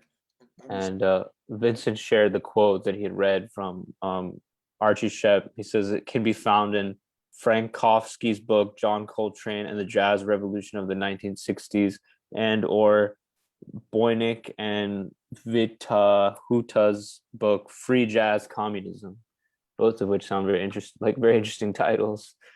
Yes.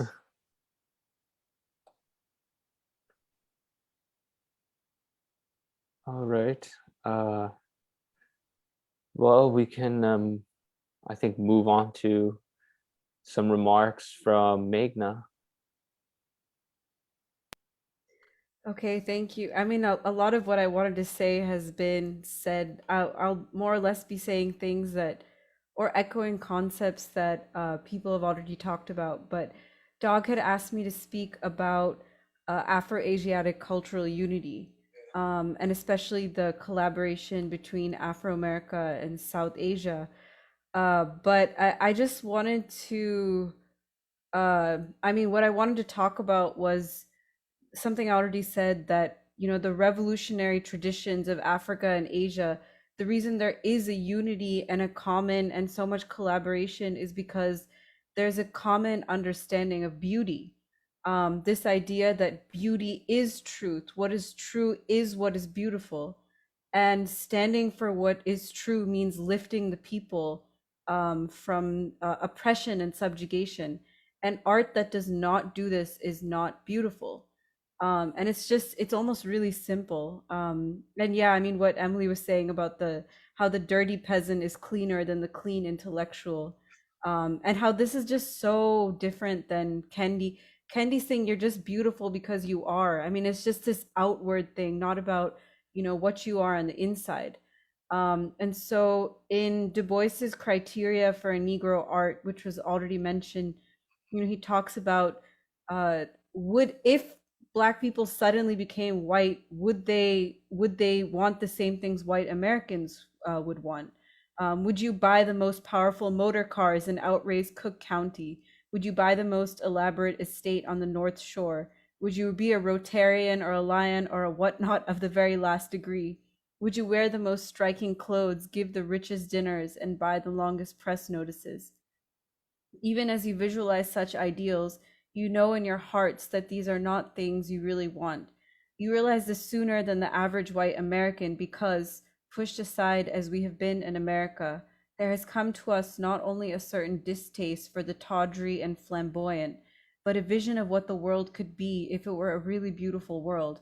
If we had true spirit, if we had the seeing eye, the cunning hand, the feeling heart, if we had, to be sure, not perfect happiness, but plenty of good hard work, the inevitable suffering that always comes with life, sacrifice and waiting, all that.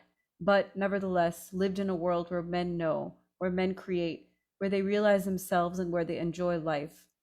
It is that sort of a world we want to create for ourselves and for all America.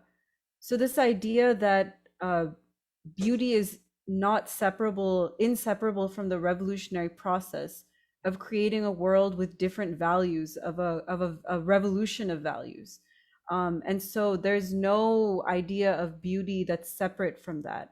And ultimately that beauty cannot be, I think he also says that, okay, you know, is there maybe somewhere, like Doc was saying, there's some abstract ideal of beauty, but not in this world. Beauty cannot be separated from the truth, and it cannot be separated from the lived embodiment of people. And he says, to realize beauty must use truth and goodness as artists in the past have. But Black America has not been as a scientist seeking truth, but one upon whom truth eternally thrusts itself as the highest handmaid of imagination, as one great vehicle of universal understanding. The apostle of beauty thus becomes the apostle of truth and right, not by choice, but by inner and outer compulsion. Free he is, but his freedom is ever bounded by truth and justice, and slavery only dogs him when he is denied the right to tell truth or to recognize an ideal of justice. Thus, all art is propaganda and ever must be, despite the wailing of purists.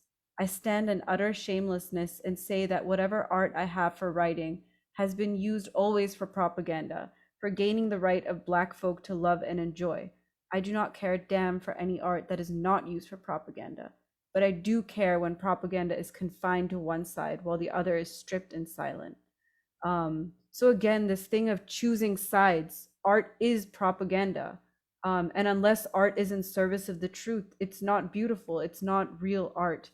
And what's really amazing is that, I mean, if you go to India, it's the exact same. Du Bois has Gandhi has a very similar conversation with the young man who's kind of saying, okay, like, you know, is something beautiful, because can you find your way to truth through beauty, like through the beautiful face of a woman?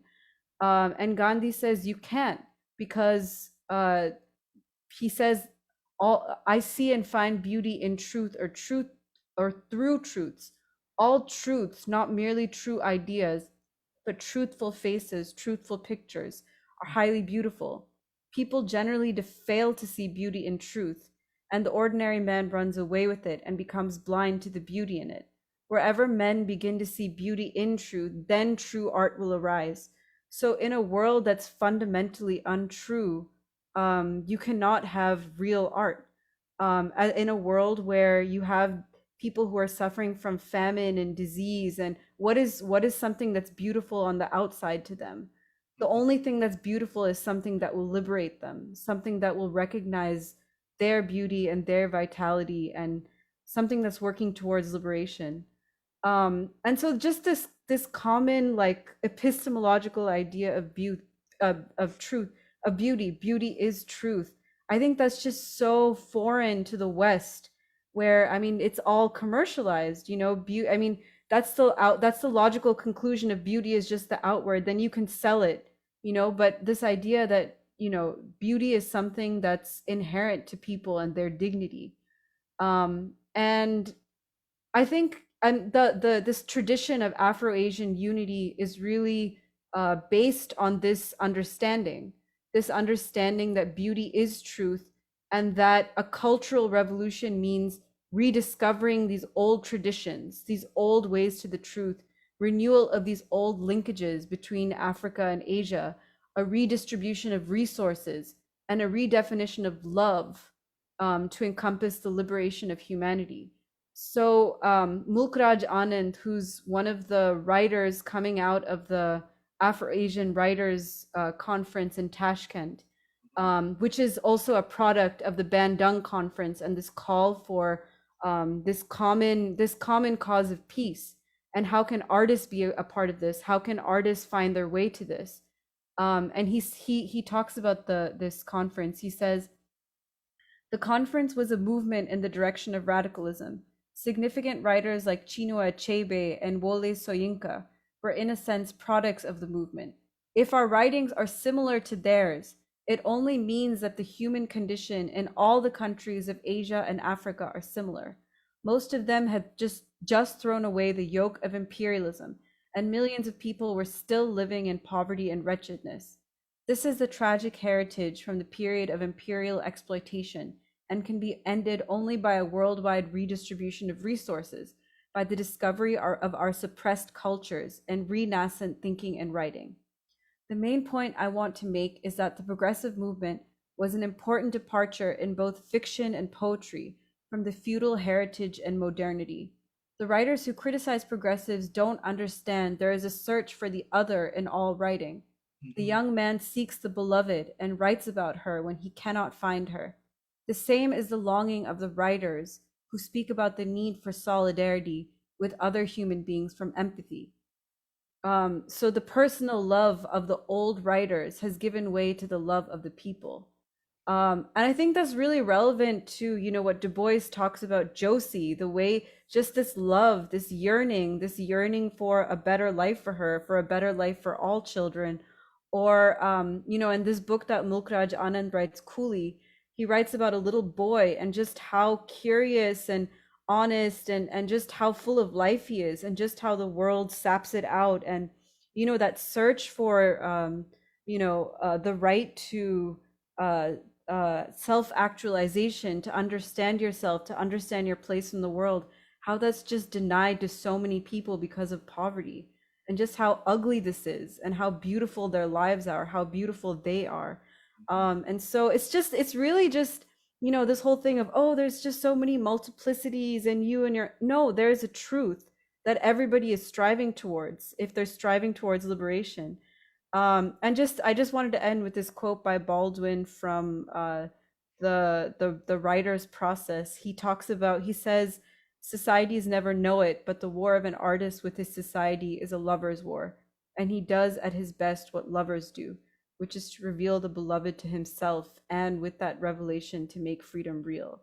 So, I mean, these concepts of love, truth, beauty, they're so universal, but it's also true what Patrice is saying. I mean, each civilization is so distinct and so beautiful, and there's something special in it for the people who have sacrificed and struggled.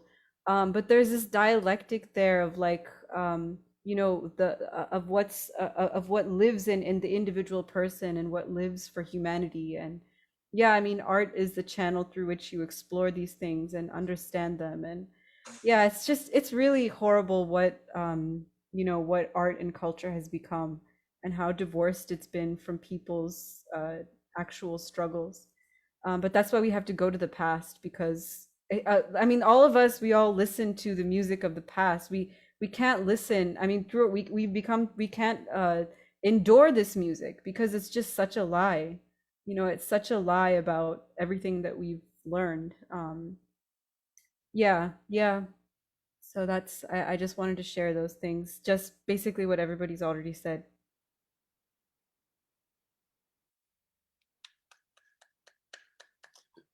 Meghna, uh, could you talk about Karuna Supreme?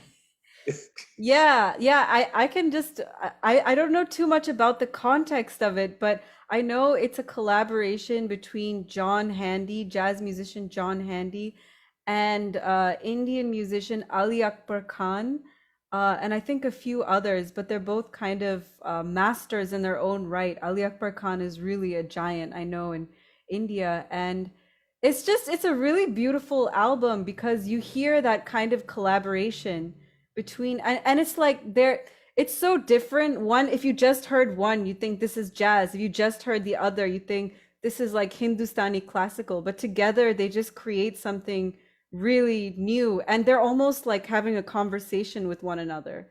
And the distinctive forms of each really synthesize into something very beautiful and natural and organic. So I would encourage everybody to check it out. I'll post it in the comments, and I don't know if someone else who knows a little bit more about it will talk about it, but it's really beautiful. What does Yeah. Karuna mean? And when they say Karuna Supreme, what are they saying? Karuna means compassion. Yeah, mercy. Supreme, yeah, mercy, the supreme compassion. Yeah, or you could say grace. Builds out Yeah. trains a love supreme. Yes. This, well, I won't talk. Yeah. It's just, go ahead. It's it counterpose it to Andy Warhol's pop art concept Yeah. and 15 minutes of fame, and all art is disposable. The ultimate bourgeois concept of art, that there is no truth, that there is no beauty, that it's all about what I say is beautiful. And how Andy Warhol is more of a figure of marketing and commercial art than of art. And you could say, but this idea that art is a disposable commodity, that art is for the sake of selling things, commodification, commodity, that the artist has no moral obligation, or there is no moral imperative. Andy Warhol comes out of commercial art, marketing art, and suddenly this is art. He is found in commercials, quote, truth and beauty. So.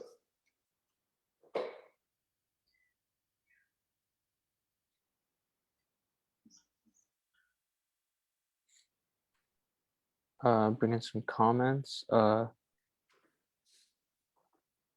Wayne Curtis says the beauty of art is totally defined and designed by the corporate advertising agencies to maintain, in part, a counter-revolutionary culture for the consumer working class. Kathy Jang writes, this has been such an insightful discussion. I have always wanted to learn more about the subjects of these presentations. August Wilson's plays, great jazz musicians like Archie Shepp, and their internationalist political thought, and Mao's thoughts on culture and art. Likewise, Fidel Castro always insisted on the clarity of purpose for the artists and the importance of revolutionary spirit. He is famous for saying, quote, "Within the revolution, everything goes. Against the revolution, nothing. Nothing against the revolution, because the first right of the revolution is the right to exist. And no one can stand against the right of the revolution to be and to exist, since it takes in the interests of the people and signifies the interests of the entire nation," end quote.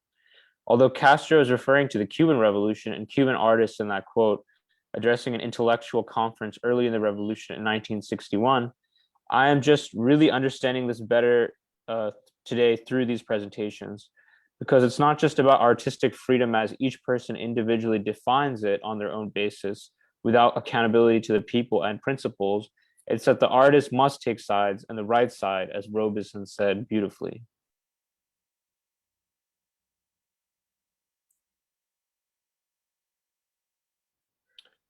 Nabila responded to the quote that Vincent had shared from Archie Shepp, and she said, "This is the part that made me say talk is cheap" earlier. I don't understand what you're saying, Nabila. Come on. Yeah. But she also had redistribution of resources. Well, let me just say this to Nabila. Talk is cheap until it's not. Talk and ideas are, quote, irrelevant until they are not. And they usually cease to be, quote, cheap and irrelevant at times of great crisis like this, when people are searching for ideas and searching for venues where they can talk about important things. We're talking about democracy and culture. You know, most people in the United States have been propagandized to believe that freedom, as in free markets, is democracy. That is one of the great misconceptions, since they use this word all the time. One of the great lies of all time. One of the biggest lies ever told. So they go around the world and say that capitalism means freedom. Art produced for a market represents freedom. And all we're saying is that's not true. And we're trying to deconstruct the great lie. And we're trying to pinpoint, and I say this to Nabila, who's behind the big lie? When we keep saying finance capital, parasites upon the body of humanity, that's what we're saying. We're not being cryptic. We're not being cynical. You know, we're being, as Teddy Pendergrass, we're keeping it real. Be for real. What is wrong with that? The problem is that this does not go on enough. Enough people don't hear Patrice or Vince or other. That's what we're fighting for. Talk is not cheap. Talk is not cheap. Cheap talk is cheap. Lying talk is cheap. What you see on CNN 24/7 or Fox or MSNBC, what you read for the most part in the New York Times and other news, that's cheap. Cheap, as in debased.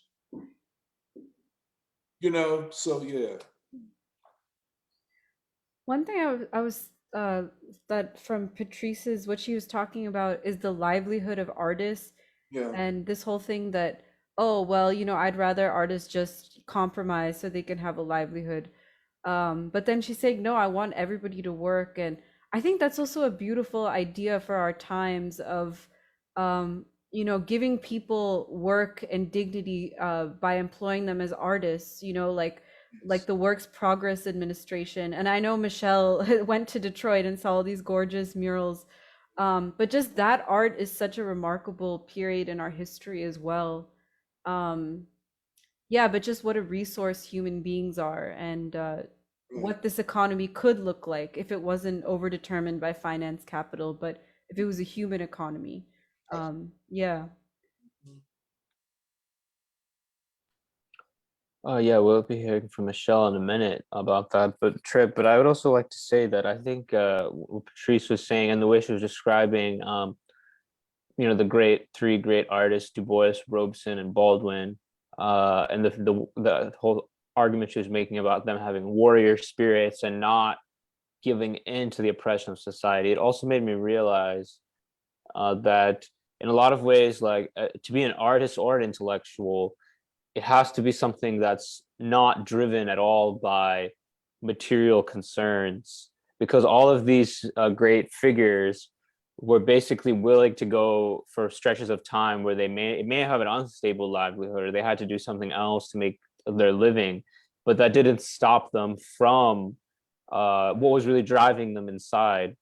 And I think that's something that artists and intellectuals have in common.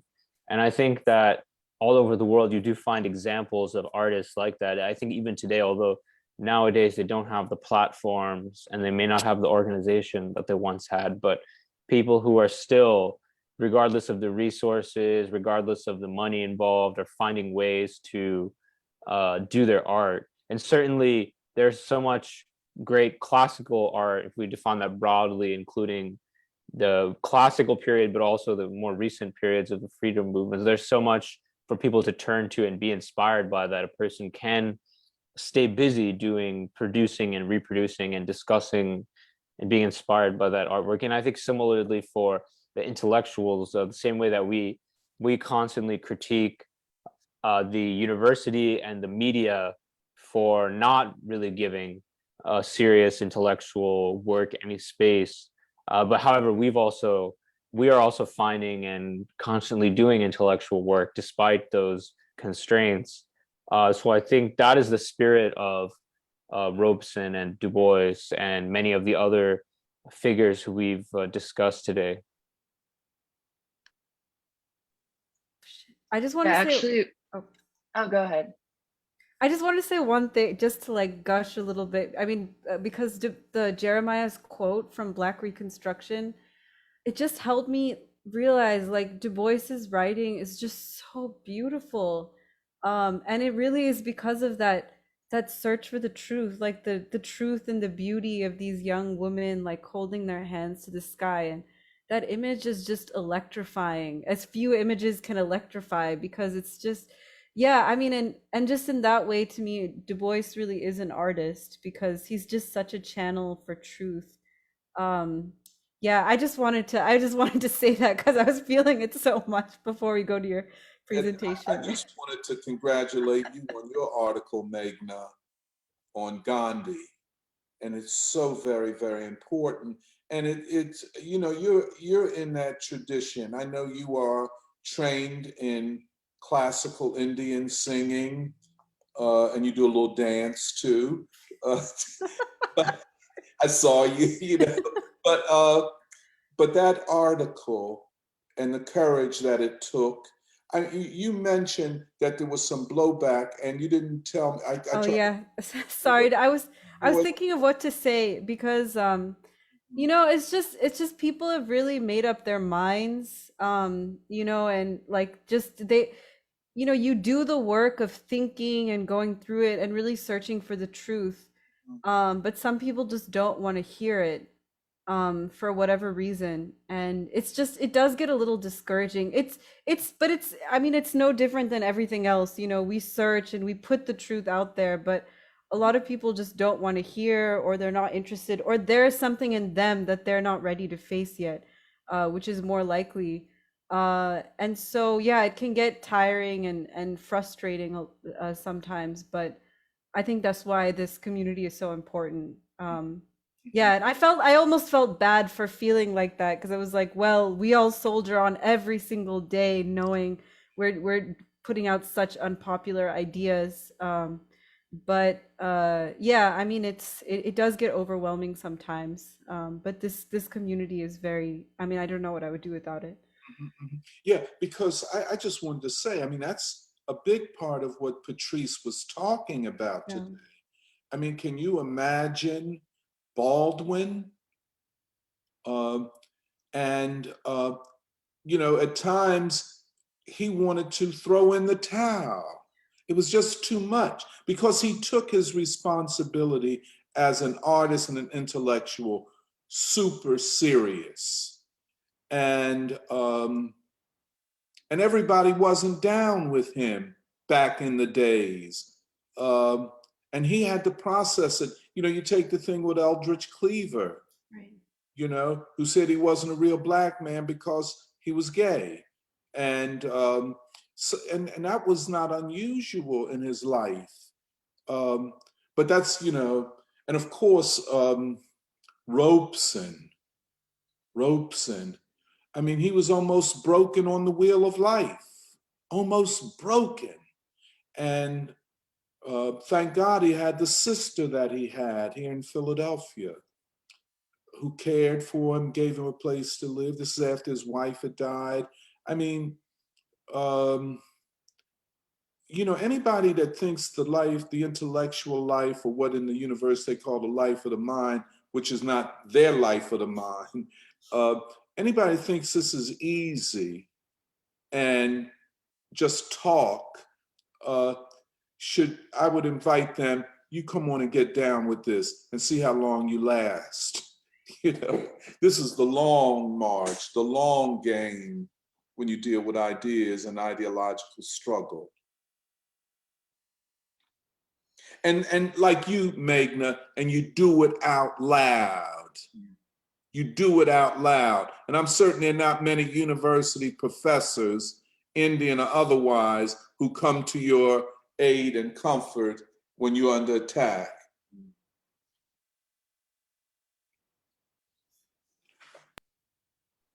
Some more comments. Raju writes, the album Karuna Supreme is a very important collaboration, as is its reference to a love supreme. We know John Coltrane's interest in India and Alice Coltrane's both in India and Hinduism, but Yusuf Latif has also argued that John Coltrane could have been saying Allah Supreme. Oh, yes. In the collaboration between John Handy and Ali Akbar Khan was an Indian Muslim, yet the album title made a reference to the Buddhist concept of karuna, an unflowing compassion for all of humanity. I think in this collaboration has revealed the possibilities of unity and the universal search in art. Nuri writes, I think Fidel is another example of a leader who recognized the importance of developing culture for revolutionary consciousness.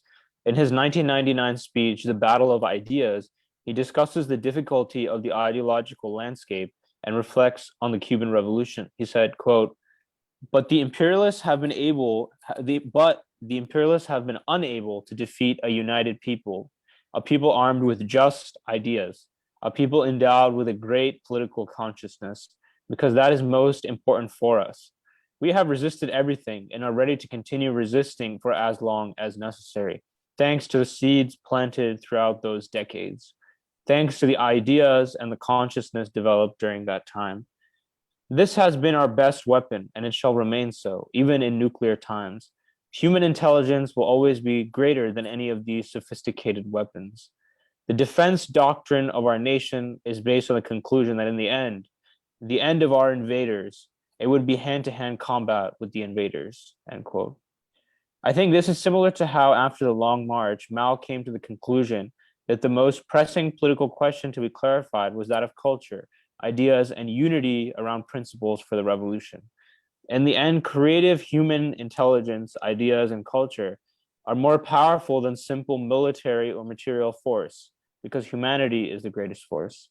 I think the beauty of ordinary people, Black folk, peasants, the truth of their lives and strivings is beautiful, because it shows the hope and development of democracy and potential, of the realization of a world in which there is no hunger or poverty, where children can learn and play, and where work has dignity, and where all human intelligence and creativity can truly be fulfilled to push the whole of humanity to new heights. This is such a powerful and unifying guiding ideal. I'm very grateful to everyone for the presentations and discussions today.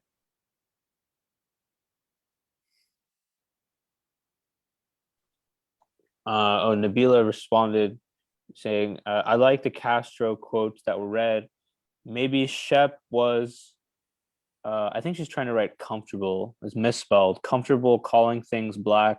At that time, what was he doing for Black liberation? Doc, you know I'm in full support of Saturday School. I just didn't like that particular quote. Peace.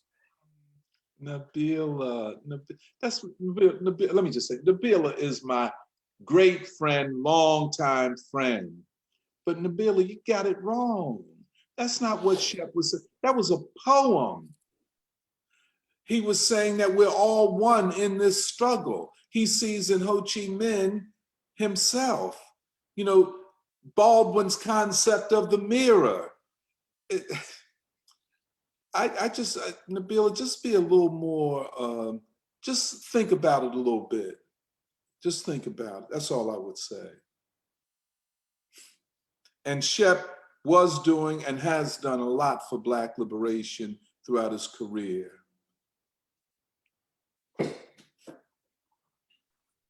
Also, his comments make me think that, again, part of the damage of anti-communism is that it cuts us off from a lot of this revolutionary culture, like with Fidel or Mao Zedong.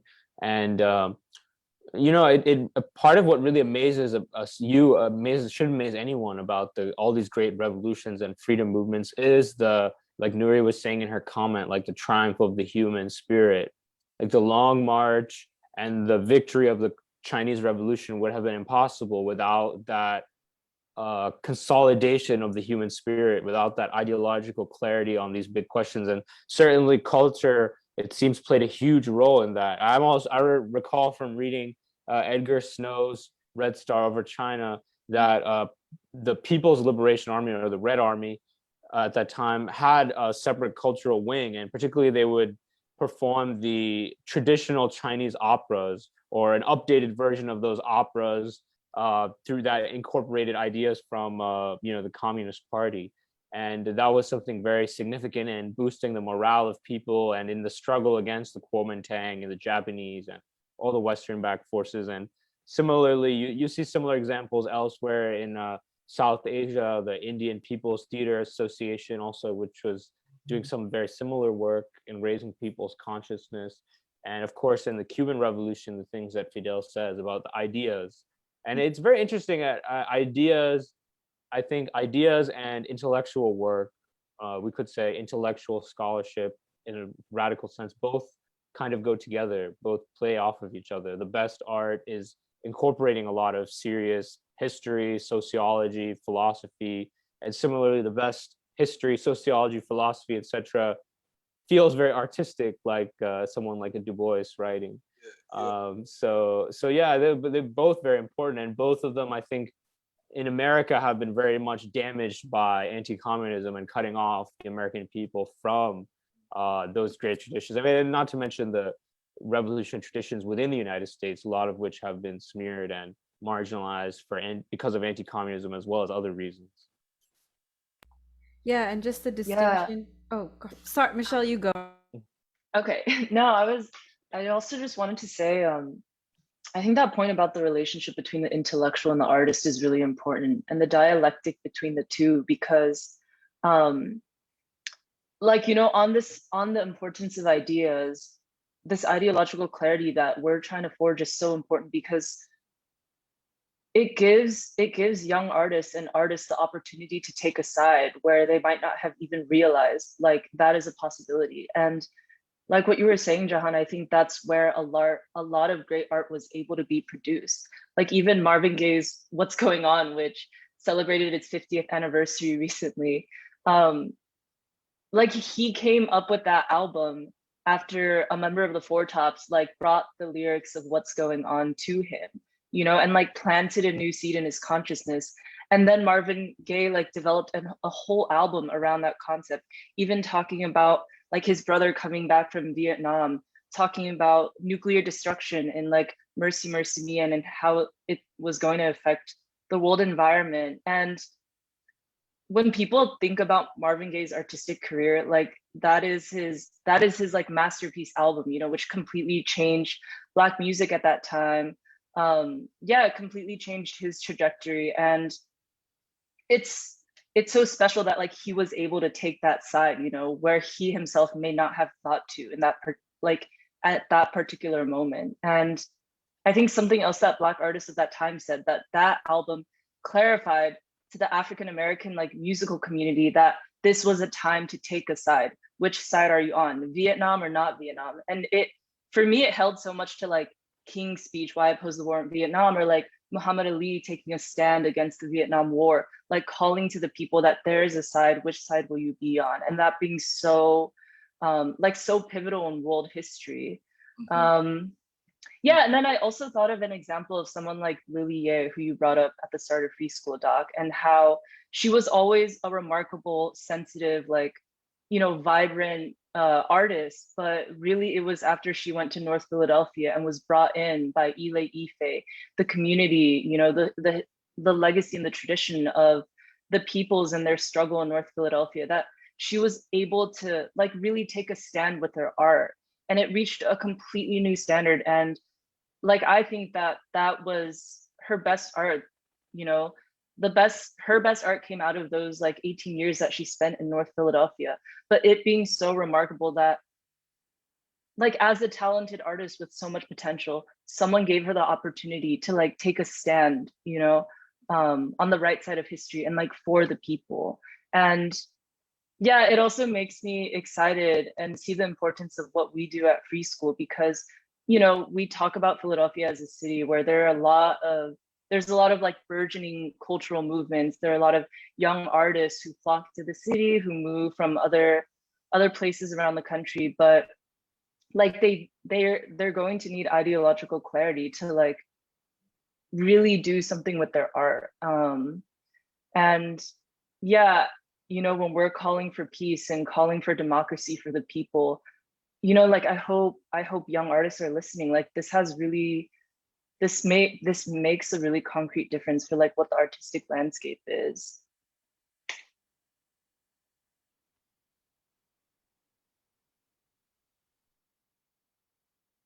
Apropos that, I'm talking, the Church of the Advocate is one of these great, and Father Paul Washington, who invites Richard Watson and Walter Edmonds in to produce African American freedom art in this very beautiful, how could you say, restoration architecture.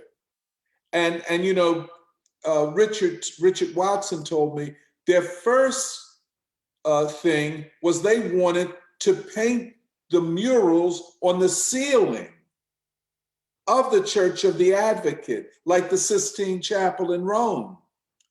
But they couldn't get the scaffolding, you know, would have been too expensive.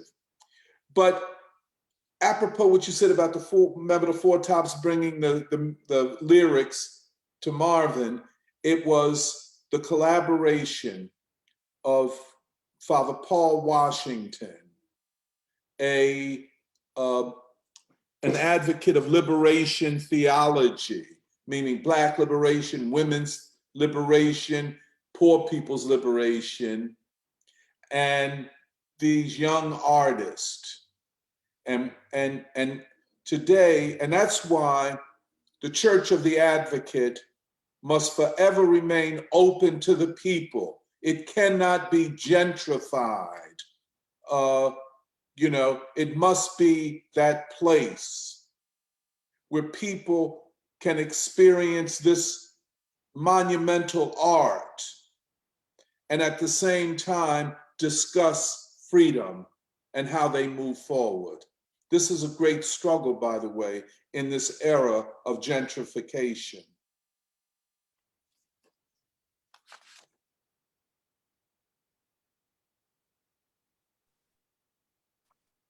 Okay, well, on that note, I'd like to ask Michelle to say a few words. Yeah, I wanted to talk a little bit about the trip Caleb and I took 2 weeks ago through the Rust Belt, but actually on that point you just made, Doc, of gentrification, I think it is also helpful to situate it in like what is happening in Philadelphia today. And like I wanted to start by saying actually today is Porch Fest in Philadelphia, and like West Philadelphia specifically. And this is something that we've talked about in past preschools, but Emily, like, I don't know, it reminds me of what you talked about, Emily, with like an assertion of civilization, and that being what the Long March was and the art to come out of the Long March. And I almost think of like Porch Fest in West Philadelphia as an assertion of gentrification, or like an attack on yeah, like the people's traditions. And for a little bit of context, Porch Fest is basically swaths of like young transplants and young gentrifiers in West Philadelphia coming out to like play music on their porches. And that in itself, I don't think is a very menacing thing, but the way that they describe it and market it, you know, they call it this like significant annual cultural celebration because it is a celebration of art. I think they said word for word, like by the people of West Philadelphia, for the people of West Philadelphia. And then it begs the question, like, who do you think the people of West Philadelphia are? Like, what traditions do you identify with when you think of West Philadelphia? And it made me think back to what you said at the start of Preschool, Doc, when you said people are talking about a call for democracy constantly, but in and of itself, like democracy is a form of governance. The question is for whom? Like democracy for the bourgeoisie, or like democracy for the masses of people? And yeah, I think having lived in West Philadelphia for a few years now, Porch Fest has just become increasingly grating to me the more, you know, the more we've delved into these ideas, because it is such it is so ignorant of like really what has produced this city. Like, what is the real artistic, what is the real cultural tradition of the city? And then to have the arrogance to say that you're doing the neighborhood like a great favor by, you know, sharing this diverse art for everyone, by the people. Yeah, and I basically wanted to say that I think about our political practice and our political collective being situated in Philadelphia a lot. Like the fact that it's a cosmopolitan city that has a rich history of like African American struggle, but is undergoing vicious gentrification today. Like, what does that mean for our practice? What does it mean that we're based here? And I think it's a city that is full of heightened contradictions. You know, there's a lot of political chaos. There's a lot of like cosmopolitanism, which I think obscures the questions of what real like working people are asking, you know, like questions of poverty, what you brought up, Doc, with like poor people in Kensington. That is outside of the consciousness of, I think, like most young educated people in the city, because they're so concerned with questions of identity politics or like wokeness, or, you know, arts and culture like Porch Fest. And so part of the reason that Caleb and I wanted to go to the Midwest and to go to the Rust Belt in particular was in some ways to return to the source. Like, what are the real questions that beg our attention and like beg our reckoning in this time in history? And something we talked so much about in the past year was the disenfranchisement of the white worker, and, you know, what really caused the Trump election. Have those contradictions been resolved? How will they be resolved? Can they? And like, what is going to happen to that mass of people who very much still exist, like very much are still impoverished and resentful and like angry? And yeah, as someone myself who has been raised like as a part of the bi-coastal elite, you know, I really wanted to understand like what we could learn from that source.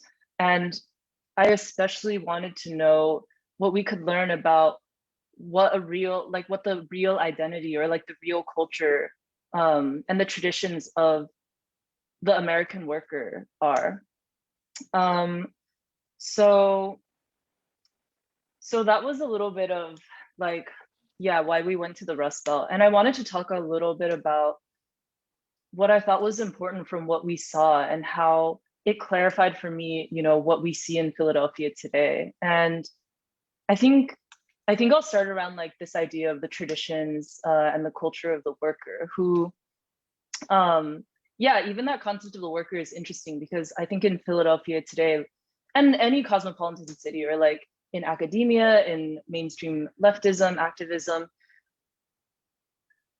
people identify themselves as workers very often, like, you know, workers of the world unite, like it's become a very sloganized thing, but what does it actually mean to be a worker? And I think in some ways it means that like you find a certain dignity in labor, even if the system that you are working in is not dignified or not just in and of itself, but that like you've really forged an identity based off of a responsibility to your loved ones, to your community, and like ultimately even paving a way to a responsibility for humanity. And yeah, you know, like during our trip, we kept talking to workers. I mean, we didn't talk to very many, but I think we talked to a few who really, really struck us, you know, in Flint, in Gary, these very deindustrialized towns in Zanesville. And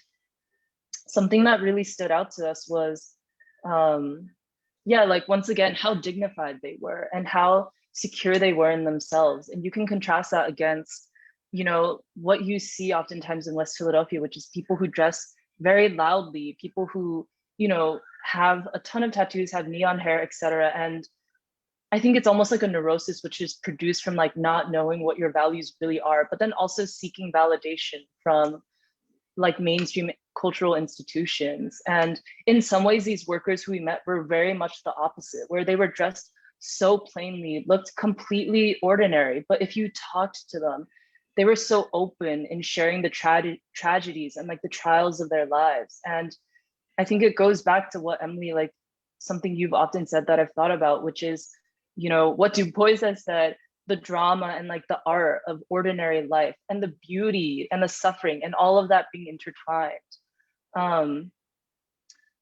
Yeah, and you know, the worker identity, it also made me think a lot about King's concept of the transformed nonconformist today, where he says, there's a quote that I wanted to read from that, but I think he says like, be ye, or he quotes from someone else like, be ye renewed. I have to, maybe one of you remember the quote. I have to find it in my notes, but he talks about like being continuously renewed by the transforming of your mind so that you can transform the world around you. And I actually felt that, you know, these workers that we met embodied and embraced that spirit so much more than what is often seen in like a cosmopolitan city today. Yeah.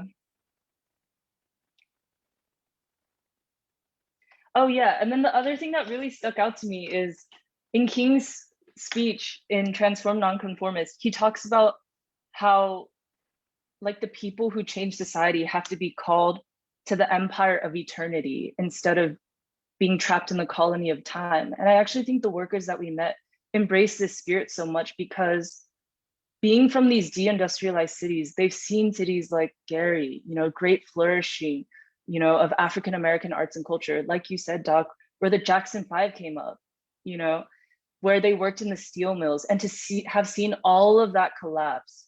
And now, you know, a lot of these workers don't have jobs or are working jobs that pay far less than they used to and don't have that same sense of beauty and community in their daily lives. And in many ways, from what we saw, like are living for their family or for the loved ones that still are in their lives. And there's a deep tragedy to it all, but in some ways it's almost like it has pushed them to reckon with the empire of eternity, you know, like life has become something for eternity because of the way that, you know, these cities have declined. And that just being so,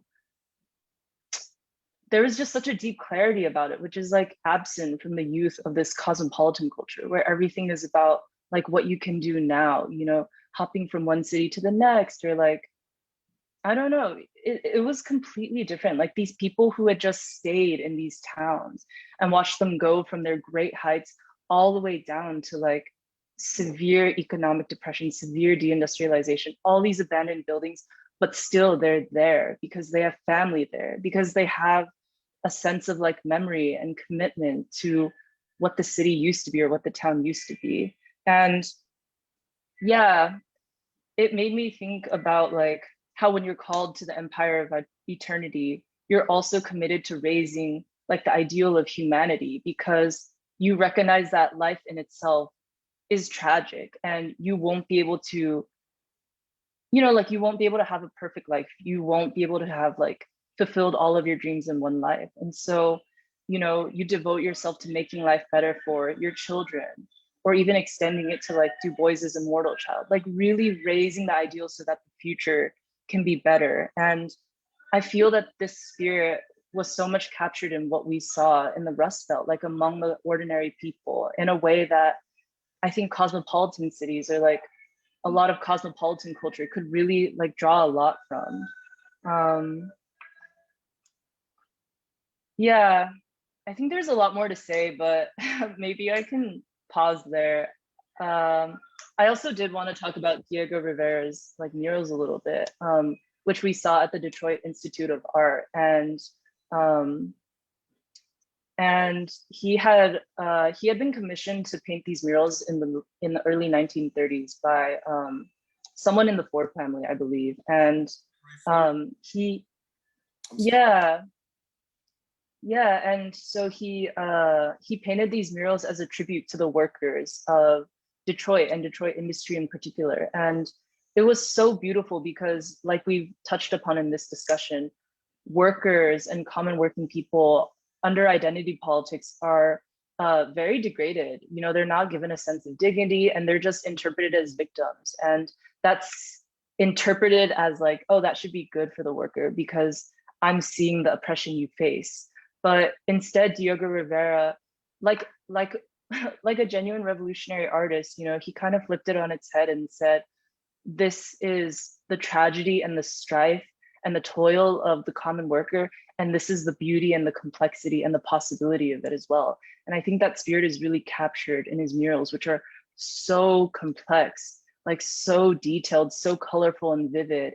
If you just look at one panel, it's painted on multiple panels in what used to be like a courtyard in the museum. And if you look closely, you see these masses of workers working on the factory line. And then you also see like a menacing, patronizing boss. Like you also see an image of a child like being born for the first time. It's like everything put together. And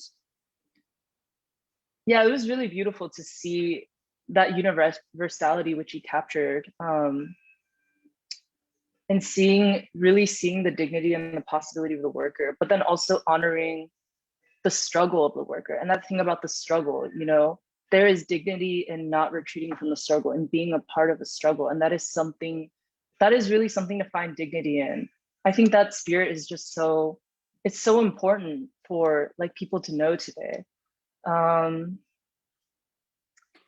Yeah, I guess I'll finish by saying that I think the trip in general was really important in coming back to Philadelphia, because you see a lot of the contradictions in a very bare and a very brutal, harsh way in a town like Gary, Indiana, or like Zanesville, Ohio. The poverty, like the immiseration, just the abandonment is very clear in a way that I think is easy for people to ignore in a city like Philadelphia, when you can hop from coffee shop to like quirky bar to whatever, I don't know, to like mural pop up, etc.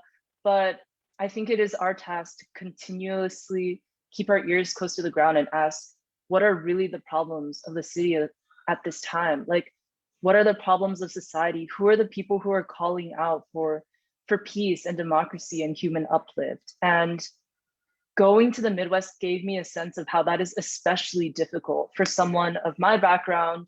Like, I work at a marketing company, it's not very tied to the concrete realities of most people. Yeah, but I really want to embrace that spirit, as I move forward in this work. Like, what are the real questions? How do we stay close to those? And how do we remain responsible to that?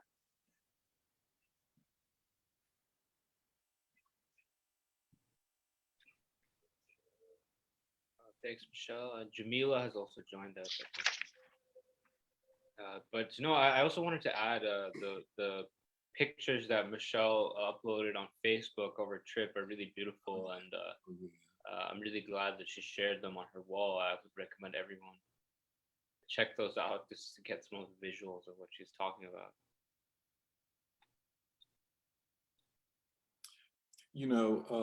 When Michelle and I were talking about her trip, and it's an amazing trip, and she was saying, and I took it kind of a certain way, when she said that the people in the Midwest that she met in Flint and Gary and other places were more kind, more forthcoming, whereas in Philadelphia, Black folk in Philadelphia are far more guarded, far more anxious. And one of the things, as I thought about it, Gary was a community and still is what's left. Flint was a community of working people. They all worked in the same industries. And gentrification has ripped neighborhoods apart here in Philadelphia. And I think your observation, Michelle, might be very accurate. That there's something, as this city is trying to be transformed into this elite knowledge, medical center, communication center, bourgeois city, the masses of working people and the masses of Black people feel a deep resentment at this whole thing. Very, very, that's the only way I can describe it. And I don't think, perhaps, from what I gather from your trip, that it's quite the same way in the Midwest, the industrial, deindustrialized Midwest.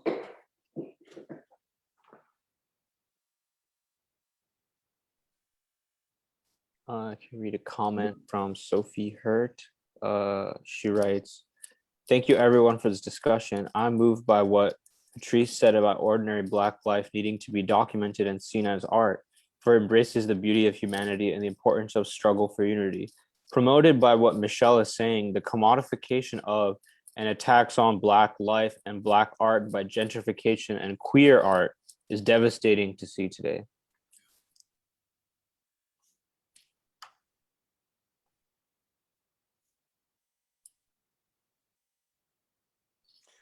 The Church of the Advocate is kind of the equivalent of the museum and so on, where Diego Rivera did his great murals. I just hope that space is not being gentrified, Michelle.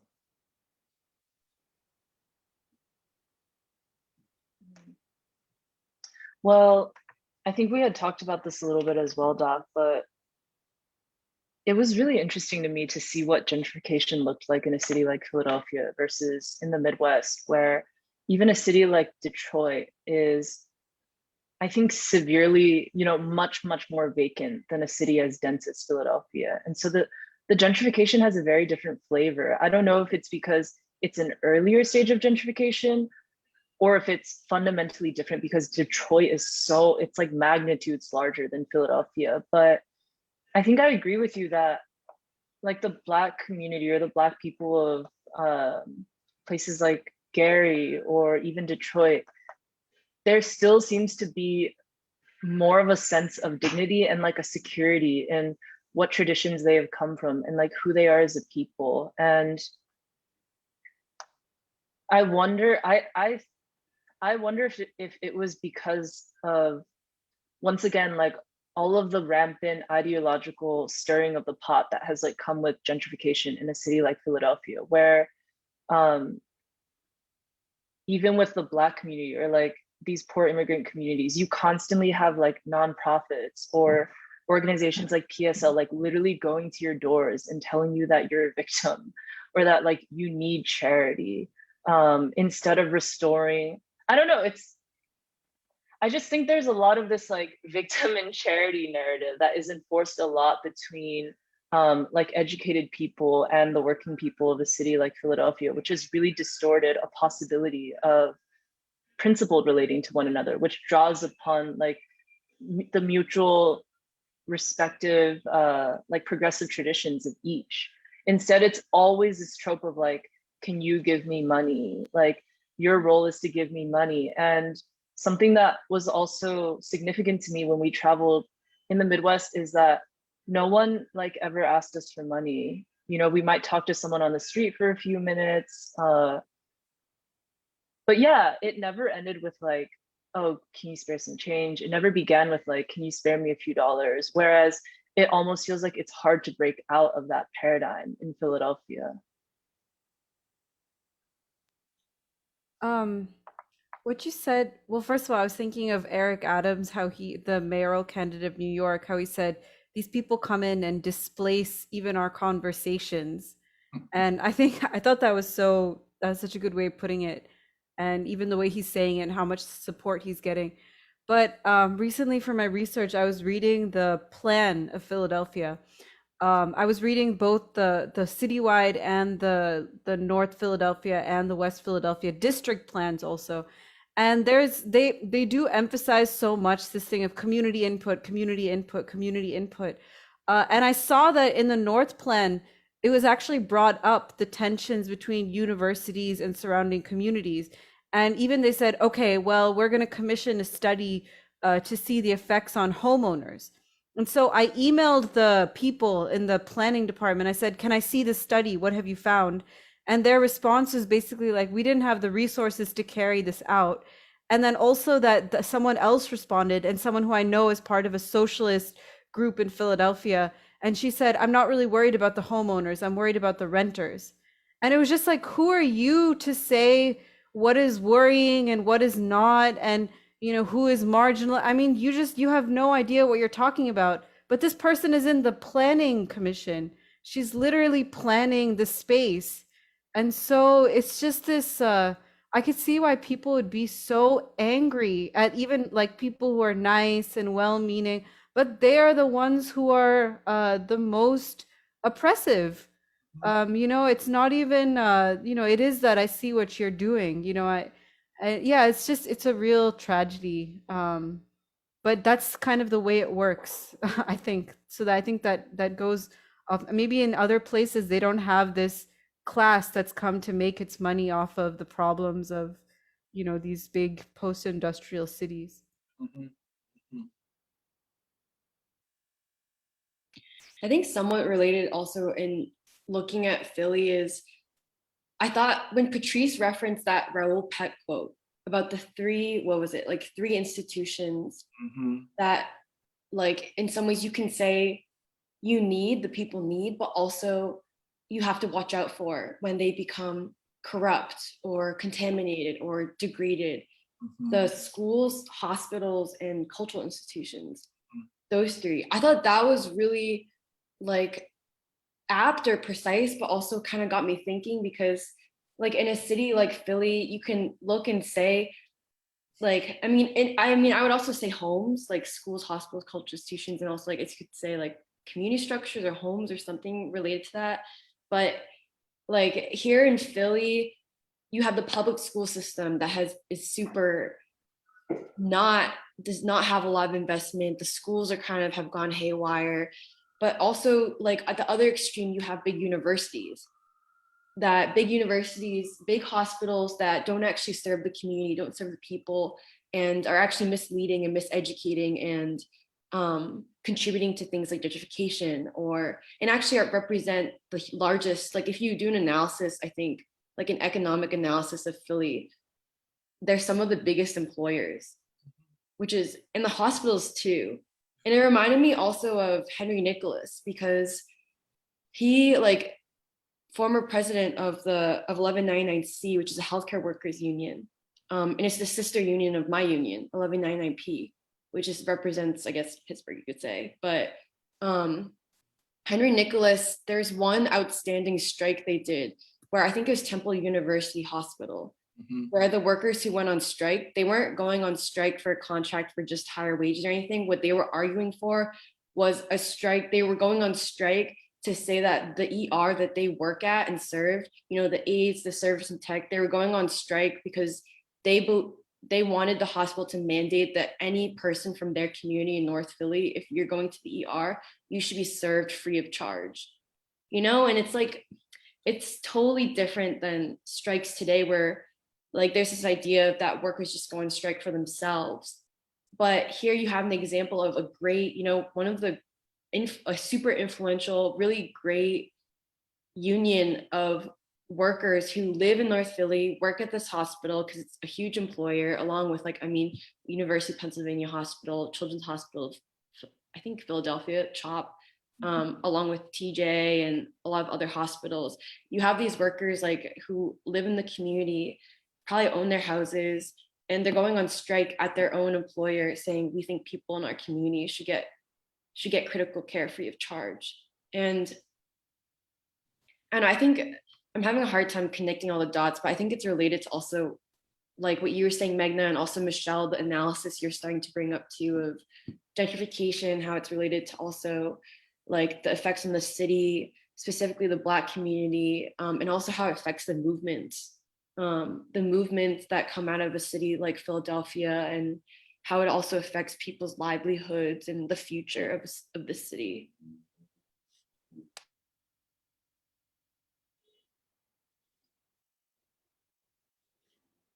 You know, these big neoliberal corporate behemoths, these universities, these hospitals, the cable communications corporations, their weight upon the people, the fact that they don't pay taxes. The taxes that run the city come from ordinary working people who own homes or are paying mortgages. And you see, this is where this whole thing of, is the Democratic Party a progressive party? You know what I'm saying? And just because you have these, and I put quotes, leftists in the Democratic Party, has that made the party a progressive party? Or has that made the leftists reactionary? You often have to ask, you got some strange bedfellows for you to be a leftist. And that's why, I know we've talked about this, the people do not trust them. They don't trust them. And you're right, Henry Nicholas was one of the most trusted and one of the last of the really trusted unionists. He was trusted by his members beyond the bread and butter issues that unions normally fight for, rightfully fight for, because he fought for the quality of life of the city.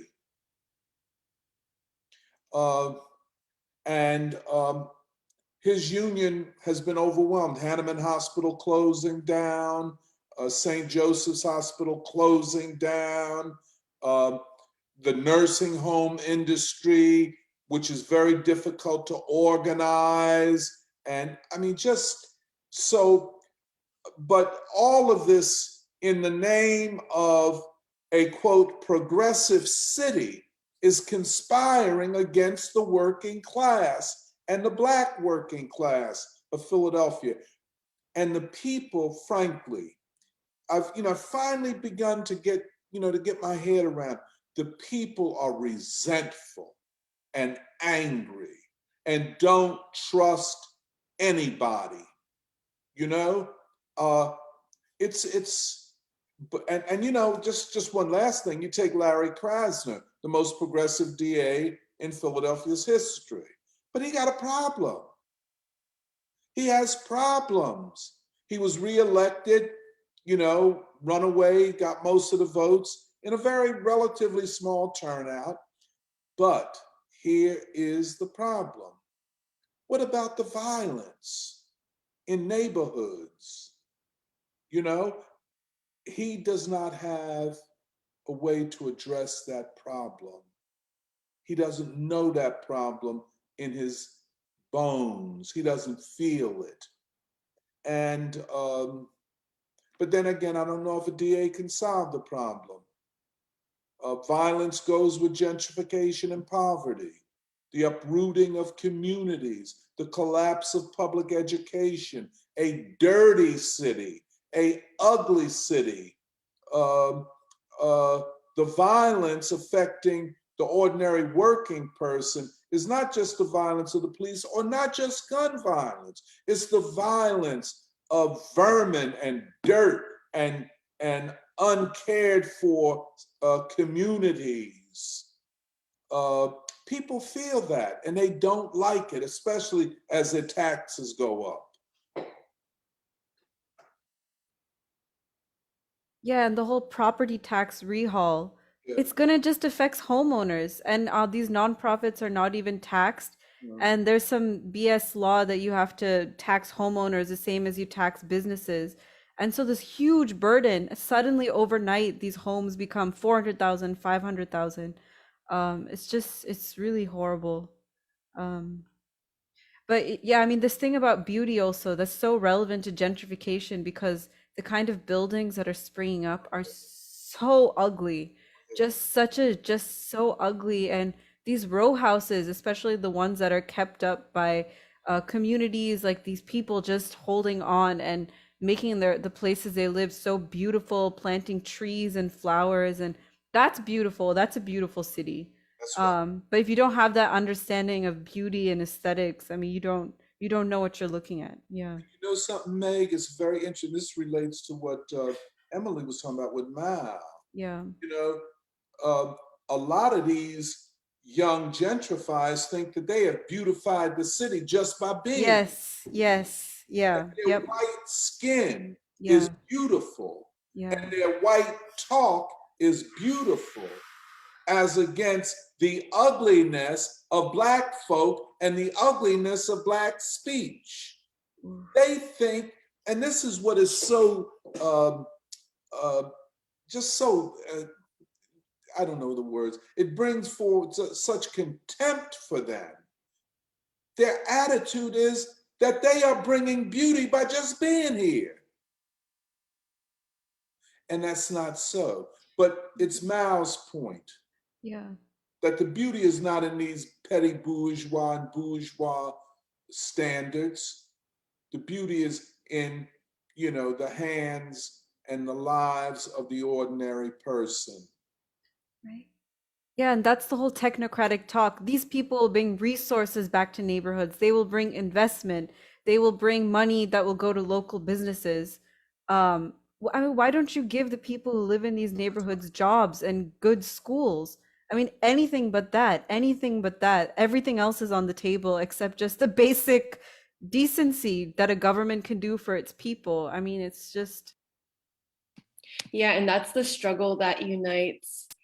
It's funny, like how, I mean, also moving how similar, like you could say that is the fight for self-determination. You know, that is the fight for democracy, for real democracy and self-determination, economic self-determination, that like you also see that came out of the anti-colonial struggles across Asia or the Russian Revolution. It's so similar to the same, like, especially when you look at gentrified neighborhoods and the fight to hold on to your own home, to fight for like, to actually have a decent job. You know, you're not asking to be a victim, like you don't want to be a victim, but actually like what the fight is for self-determination, to participate in culture, participate in democracy. And I feel like that's also, yeah, I think it's actually Baldwin, like Baldwin talked about it when he talked about Harlem. and why he did not support, all these homes. Like he said that we used to own our homes in Harlem, and now it got replaced by these project buildings that they think is better for us. Well, if I could just say something. Oh, go ahead. Oh, go ahead, Doc. Yeah, just like Patrice was saying, it was very interesting. She said she doesn't read the new plays. And one of the things she said, because I'm not interested in feminism. Feminism is a marker for identity politics. It's a marker. It's not about women's liberation. Just like LGBTQ is not about LGBTQ liberation. It's an ideological marker for a bourgeois discourse. So the way I read what Patrice was saying, I am not interested in this non-organic discourse that comes from somewhere else, and I don't care whether it's a Black writer or not, imposed on the Black community, as opposed to August Wilson, Amir Baraka, and others that she, where it comes directly from the people. I mean, and so yeah, I agree. Gentrification is a scourge upon the working class, especially in cities like Philadelphia. And if you hadn't seen Philadelphia before this started, it's hard to understand communities or a lot. There were a lot of streets, like the street that the small street that Yvonne lives on. There were a lot of streets like that, and or the street where Catherine lives, where they get together and clean the street and they do things. But a lot of that has been undermined and destroyed.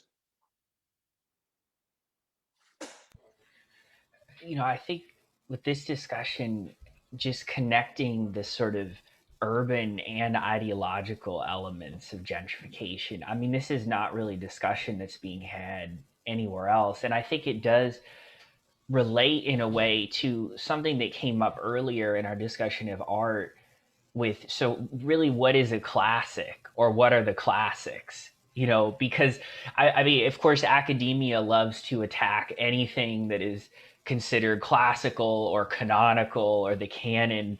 And that August Wilson quote that Patrice had read, I mean, it did actually remind me of, I think, when Cornel West had gone on one of these cable news outlets to talk about the closing of the classics department at Howard University. He opened up by saying about his mother, who had recently passed, that she was a classic. That there's a certain sense in which I think this division that we're seeing in these cities is between a sort of classical aesthetic almost, or classical ethic, not necessarily in terms of the classical world, but there's a sense, I think, that people have of what is classic, and sort of in how it's very hard to define that again, in a sort of very mechanistic way. But I think what we're trying to get to, or what I see this discussion kind of moving towards, is like, what is, the people really are the ones who are the ultimate arbiters of what is a classic or what is classic. And I think something like drawing on Du Bois, for example, versus Kendi is not just arbitrary. Because that's how people talk about it, with whatever's coming out right now. Oh, well, the reason you're not checking that out, the recent play or this or that, academic theory, that's just your own sort of prejudices against it, or it's just random that you're not doing that. But I think we do have to sort of defend a new idea of what classic or the canon is in order to really move forward at this time. I don't know if that fully makes sense. A lot of sense. It makes a lot of sense. And, apropos what you're saying, Black folk don't want to see the Church of the Advocate gentrified and taken from them, where they can't afford to come in and hold events. They're not going to accept that. and they shouldn't accept it, because the fact that there is a Church of the Advocate in North Philadelphia is because of the people of North Philadelphia, you know? And I agree with you. People intuitively know that Andy Warhol is wrong, you know, that everything isn't throwaway and disposable, that the house that they live in, that their mother and maybe their grandmother lived in, is a classic, you know, that the street that they live in, people are proud of having been or being from North Philadelphia. That means something. There are certain narratives, certain traditions, certain churches, certain music. Even if you push us up, way up to Mount Airy, with the nice houses and the stable working class is stable in much of that, you know? It's still not North Philadelphia. And yeah, we are, yeah. Yeah, I think that's just such a deep point, that there are some things that are just eternal. They're just classics. And that's Yeah. why, yeah, I mean, Jahan and I wanted to tell Patrice, Jahan and I watched this play recently about, it was showing the class contradictions in the freedom rides. And it was just so bad, because it was just like, you know, take an academic theory and then apply it and write a play. It was so mechanical. And you can tell this is just the latest fad. But it wasn't like the August Wilson play that's just eternal. Like, it just tells you something about the human condition. And it does really go against the whole Western tradition of like, oh, things are like, you know, everything's always evolving. But I mean, the Du Boisian thing is, no, they're classics. You know, the world moves in circles, and we're trying to reach, I don't know, I'm not the best person to say this, but we're trying to reach this ideal that human beings have walked towards, for, you know, not just the Enlightenment, but it's so much bigger. It's the human experience. Yeah, but I think, and it goes back to the colony of time thing Michelle brought up. Yeah, it's just, these ideas are so lovely. I just wanted to sort of share, and I apologize for my tardiness today. We went out into nature, doing like a nature walk with the baby. And I'm to this point of like preserving what is the classics, and the sort of the deviation that we've gone on as a culture towards throwing away. Well, we can't afford that anymore. Like, I think about it from an agricultural perspective. In the Midwest, particularly in Illinois, we have eroded all of the topsoil that made Illinois the great agricultural state.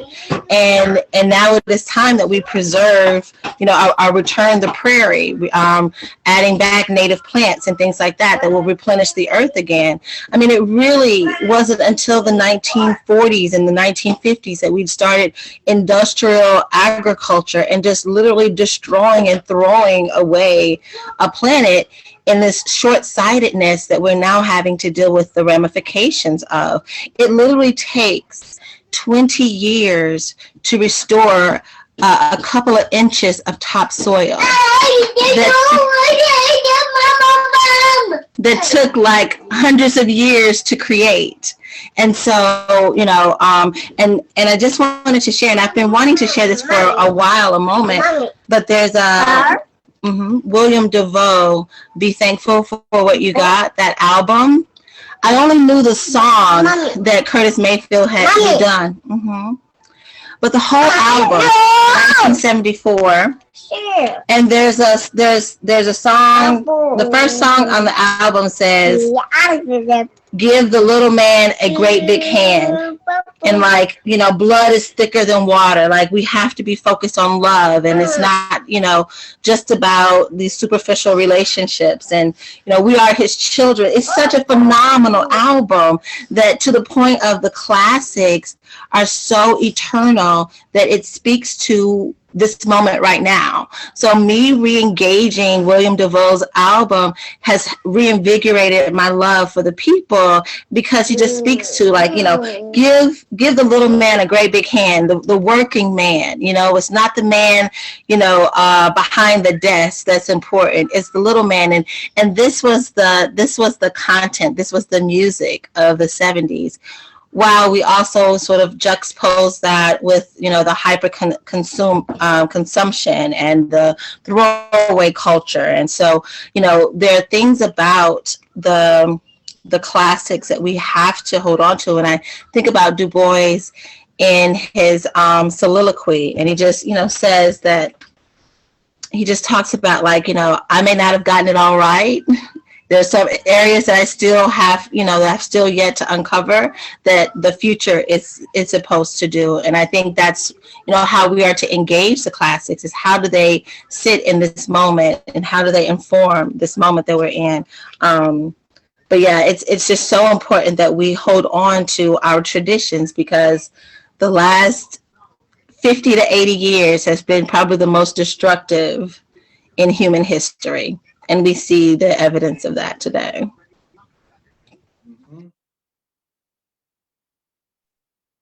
Bring in some comments. Alish Klein writes, Porch Fest actually began in Ithaca, New York, and it was really innocuous. It began as just some local musicians playing on their porch in an innocent way to showcase the local talents stemming from a rich history of musicians in the town because of Ithaca College's founding as a music conservatory in 1892.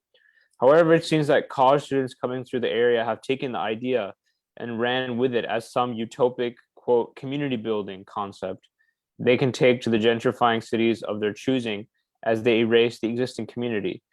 It's all over the country and Canada now.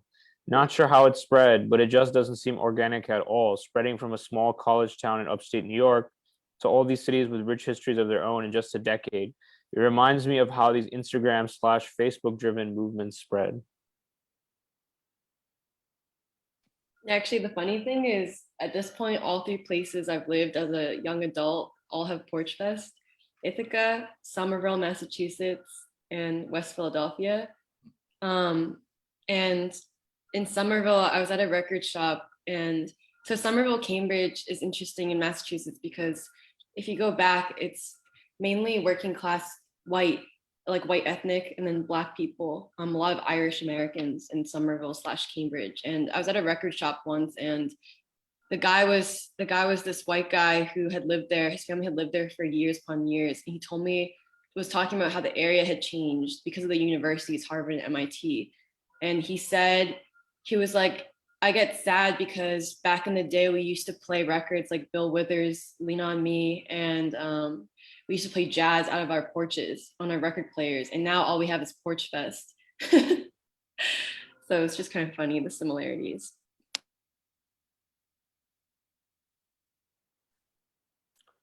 Another comment from Eric Hudson. He writes, Gary, Indiana is being straight up steamrolled from Chicago with systematic gentrification because Chicago is almost at a saturation point. The former Chicago mayor, Daley, has a real estate firm there. And before he left office, he formed a partnership with the new gentrification mayor of Gary and the University of Chicago to allow neoliberal University of Chicago students who are bussed down there to basically run the government. It's very insidious.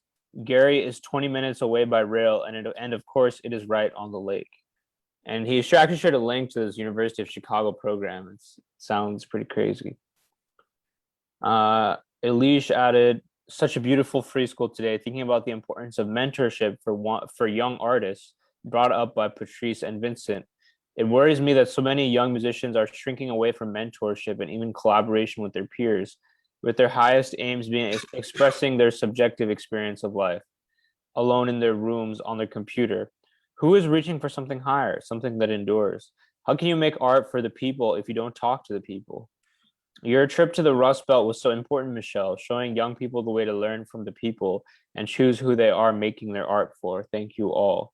And thank you for Magna. Thank you, Magna, for showing us how to stand up in love for the truth like the revolutionaries we look to, in reference to your writing and the compassionate way you respond to blowback.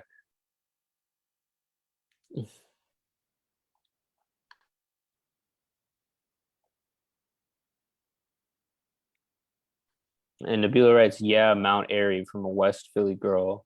Someone bring up Mount Airy? Yeah, I brought up Mount Airy. Oh, you brought it. Okay, okay. Right. But anyway, this is a discussion of the university. I mean, I think initially I had thought the university was all just about controlling the ideas of intellectuals, but I mean, clearly it's like you're saying, a corporate behemoth that not only does it control the ideas, but it physically has such a huge impact.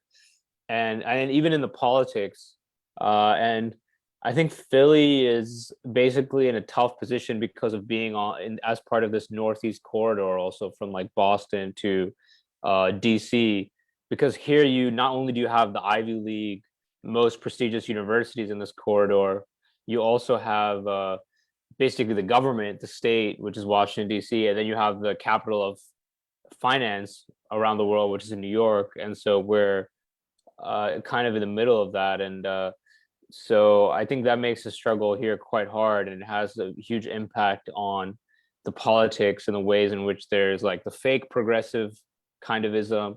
There's also like the misleadership politics that we see in the Black community. There's a stranglehold of the Democratic Party. I mean, all of those things make, I think, the struggle challenging. I don't know if the fact that places like that Michelle went to, because they're farther away, maybe the university is not as strong, although the stuff Eric is saying also indicates that it may be, but you know, and there's obviously less of a cosmopolitan class in a place like Gary compared to Philadelphia, but of course, you know, there are also avenues of struggle, and the free school is also taking advantage of some of these things to try to combat these tendencies. And you know, the other thing, if the ruling elite is to rule, it must control these huge metropolitan urban centers like Philadelphia. The stakes are very, very high. And that's why the blowback against things like your article, Magna, or other things we do, or the attempts just to ignore the free school. Oh, it's a cult, all these types of things. You know, much of this comes right from these universities, especially the University of Pennsylvania. But let's be real.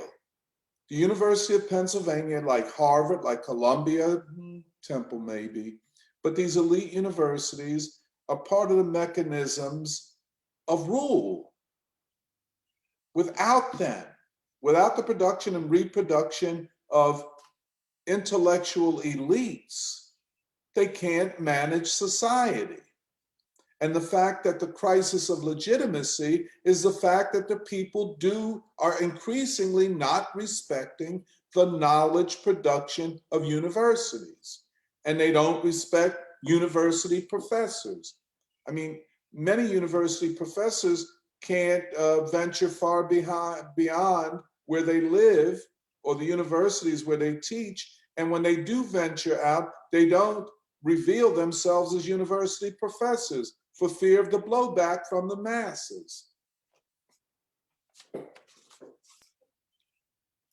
Yeah, I mean, the question of cultural renaissance, it just really makes me think is going to be a renaissance in defiance of the university, like going against all the things that they say are progressive, but saying, no, like we will be ourselves, or, you know, and Emily, what you're saying about Somerset, that kind of shocked me because in the literature on, you know, building the knowledge city, they talk about Boston's Route 128 as an example they're trying to replicate everywhere. So it's just really it really is all part of the same model that they're probably trying to spread to Gary, Indiana, like Eric Hudson was saying. And I was also just thinking of this conversation between Mark Lamont Hill and Vernon Jones, I think Jahan would probably like to talk about it, but Please it do. was, yeah, Jahan, go ahead.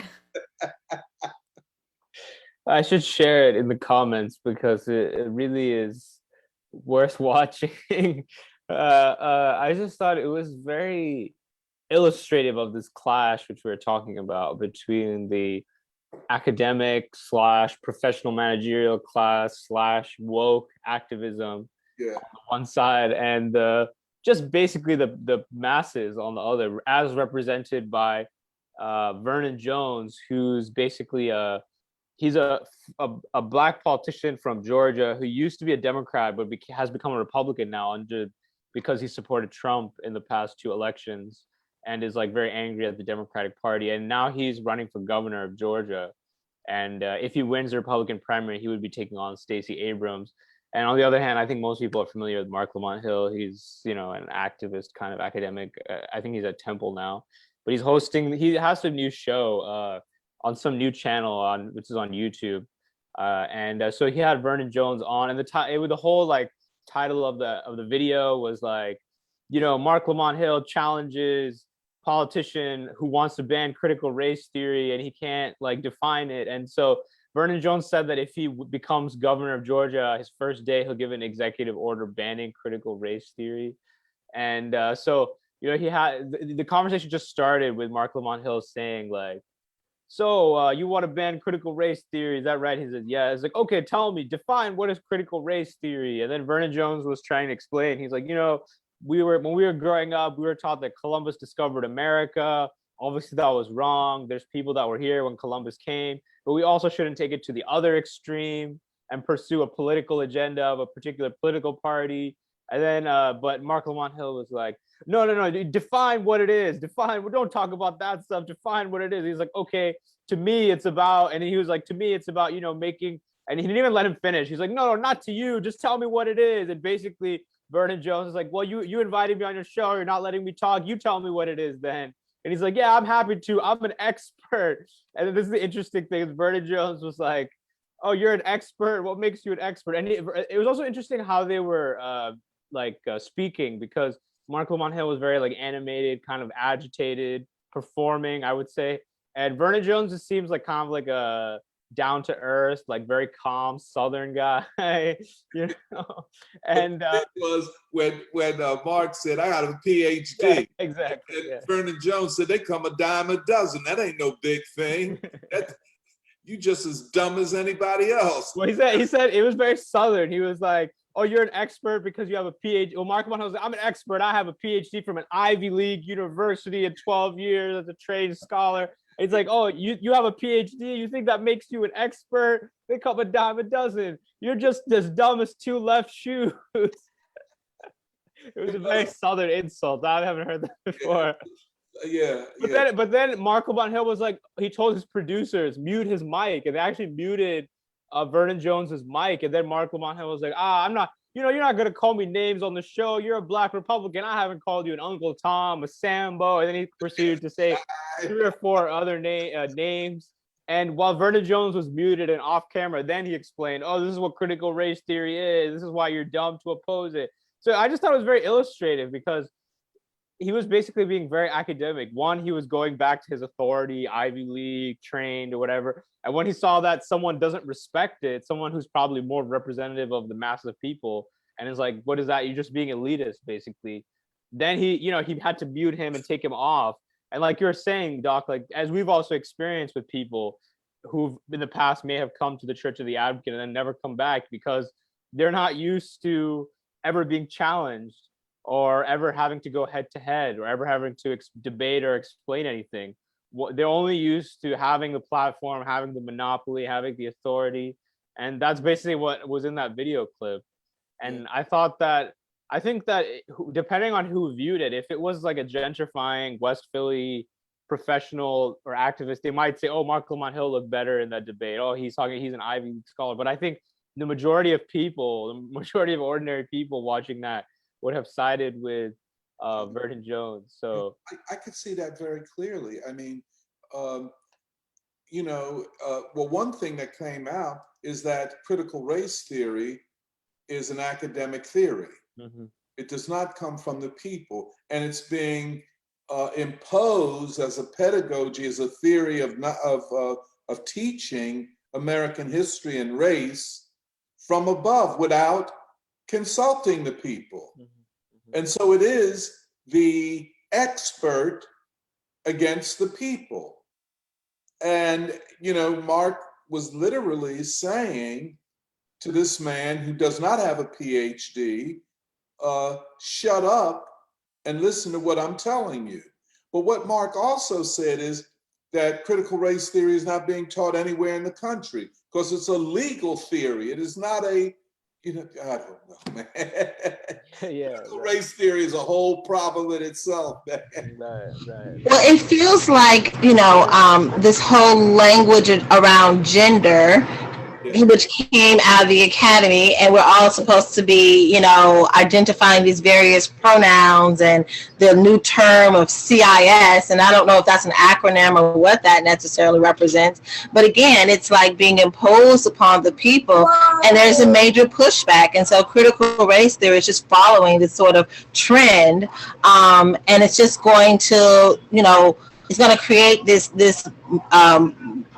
sort of implosion, and I'm looking forward to if this candidate Vernon Jones is the Republican nominee for Georgia over Stacey Abrams. This is definitely going to show the huge cracks and the huge disparities of the people on the ground versus the Democratic Party trying to take over that narrative. And it's going to be quite, I'm excited about what that would look like in the future. It's just like Eric Adams and Yang. What's Yang's name? Andrew Yang. Andrew. Yeah.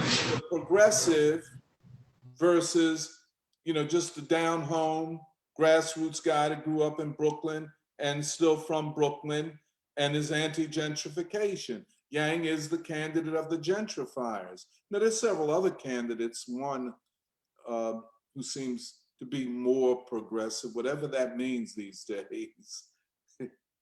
Well, the New York Times is defining who's progressive. That's part of the problem. Say that again? The New York Times is the one who's defining who's a progressive. Oh yeah, absolutely. That's part of the problem. I think the funniest thing about the progressive measure in the New York City mayoral race is that like each progressive candidate is like being taken down by their own progressive base because they are not progressive enough. Like one mayoral candidate, like the number one mayoral candidate for a lot of progressives and radicals and whatnot, she was exposed for union busting, her campaign staff's union. And so like, you know, now she's canceled and everyone's scrambling saying, who's the real progressive now? Well, the other progressive who was leading, he got accused of harassing, sexual harassment. And so Andrew Yang rose, but yet Eric Adams rose at the same time. And they, just from a, you know, political, cultural point of view, they represent different things, different ways of being. Yeah, that election is very interesting. Actually, I think they just had they had a debate this week, and I think Eric Adams attacked Andrew Yang because Andrew Yang left New York during the pandemic. So he's like, how are you going to run the city if you run from the city? But no, it's just it's very indicative of, I think, the trends that may come in urban politics. I mean, all the stuff we're talking about, gentrification and the anger towards it, it has to find some kind of political expression. And it seems that it's found some political expression in Eric Adams. And I think the primary is at the end of this month, like June 22nd or something like that. But the interesting thing is, I bet you Al Sharpton will not support Eric Adams because Al Sharpton is the instrument of bank capital in New York. Mm-hmm, mm-hmm. And so he has to go where they want him to go. Mm-hmm. Right, but the grassroots, and this is what we're seeing all over the place. We saw it in the 2016 and 2020 election, that ordinary people are not doing what the political elites are telling them to do. Oh, you're a Democrat, you're supposed to vote this way. People are not, adhering to, oh, you're in a union, your labor leader said vote this way, and then 55% of them vote another way. Mm-hmm. So you see this clash, and it is, I get really going back to 2017, Meghna, when you said that Black Agenda Report was not paying enough attention to the white working class. And you're right. And if you're not paying attention to them, well, you say the ruling class is paying a lot of attention to them because it says that they are the new threat, terrorist threat to American democracy. I mean, what they say should tell you much of what we need to know. If they say somebody is the enemy of them, well, maybe the people that are their enemies might be our friends. Yeah, and some of the political analysis is basically saying that a person like Eric Adams, they're like, oh, he's actually to the right on race as compared to the progressive, quote unquote, white voters. And this is also what we were discussing that before in 2020 after the protest leading up to the election.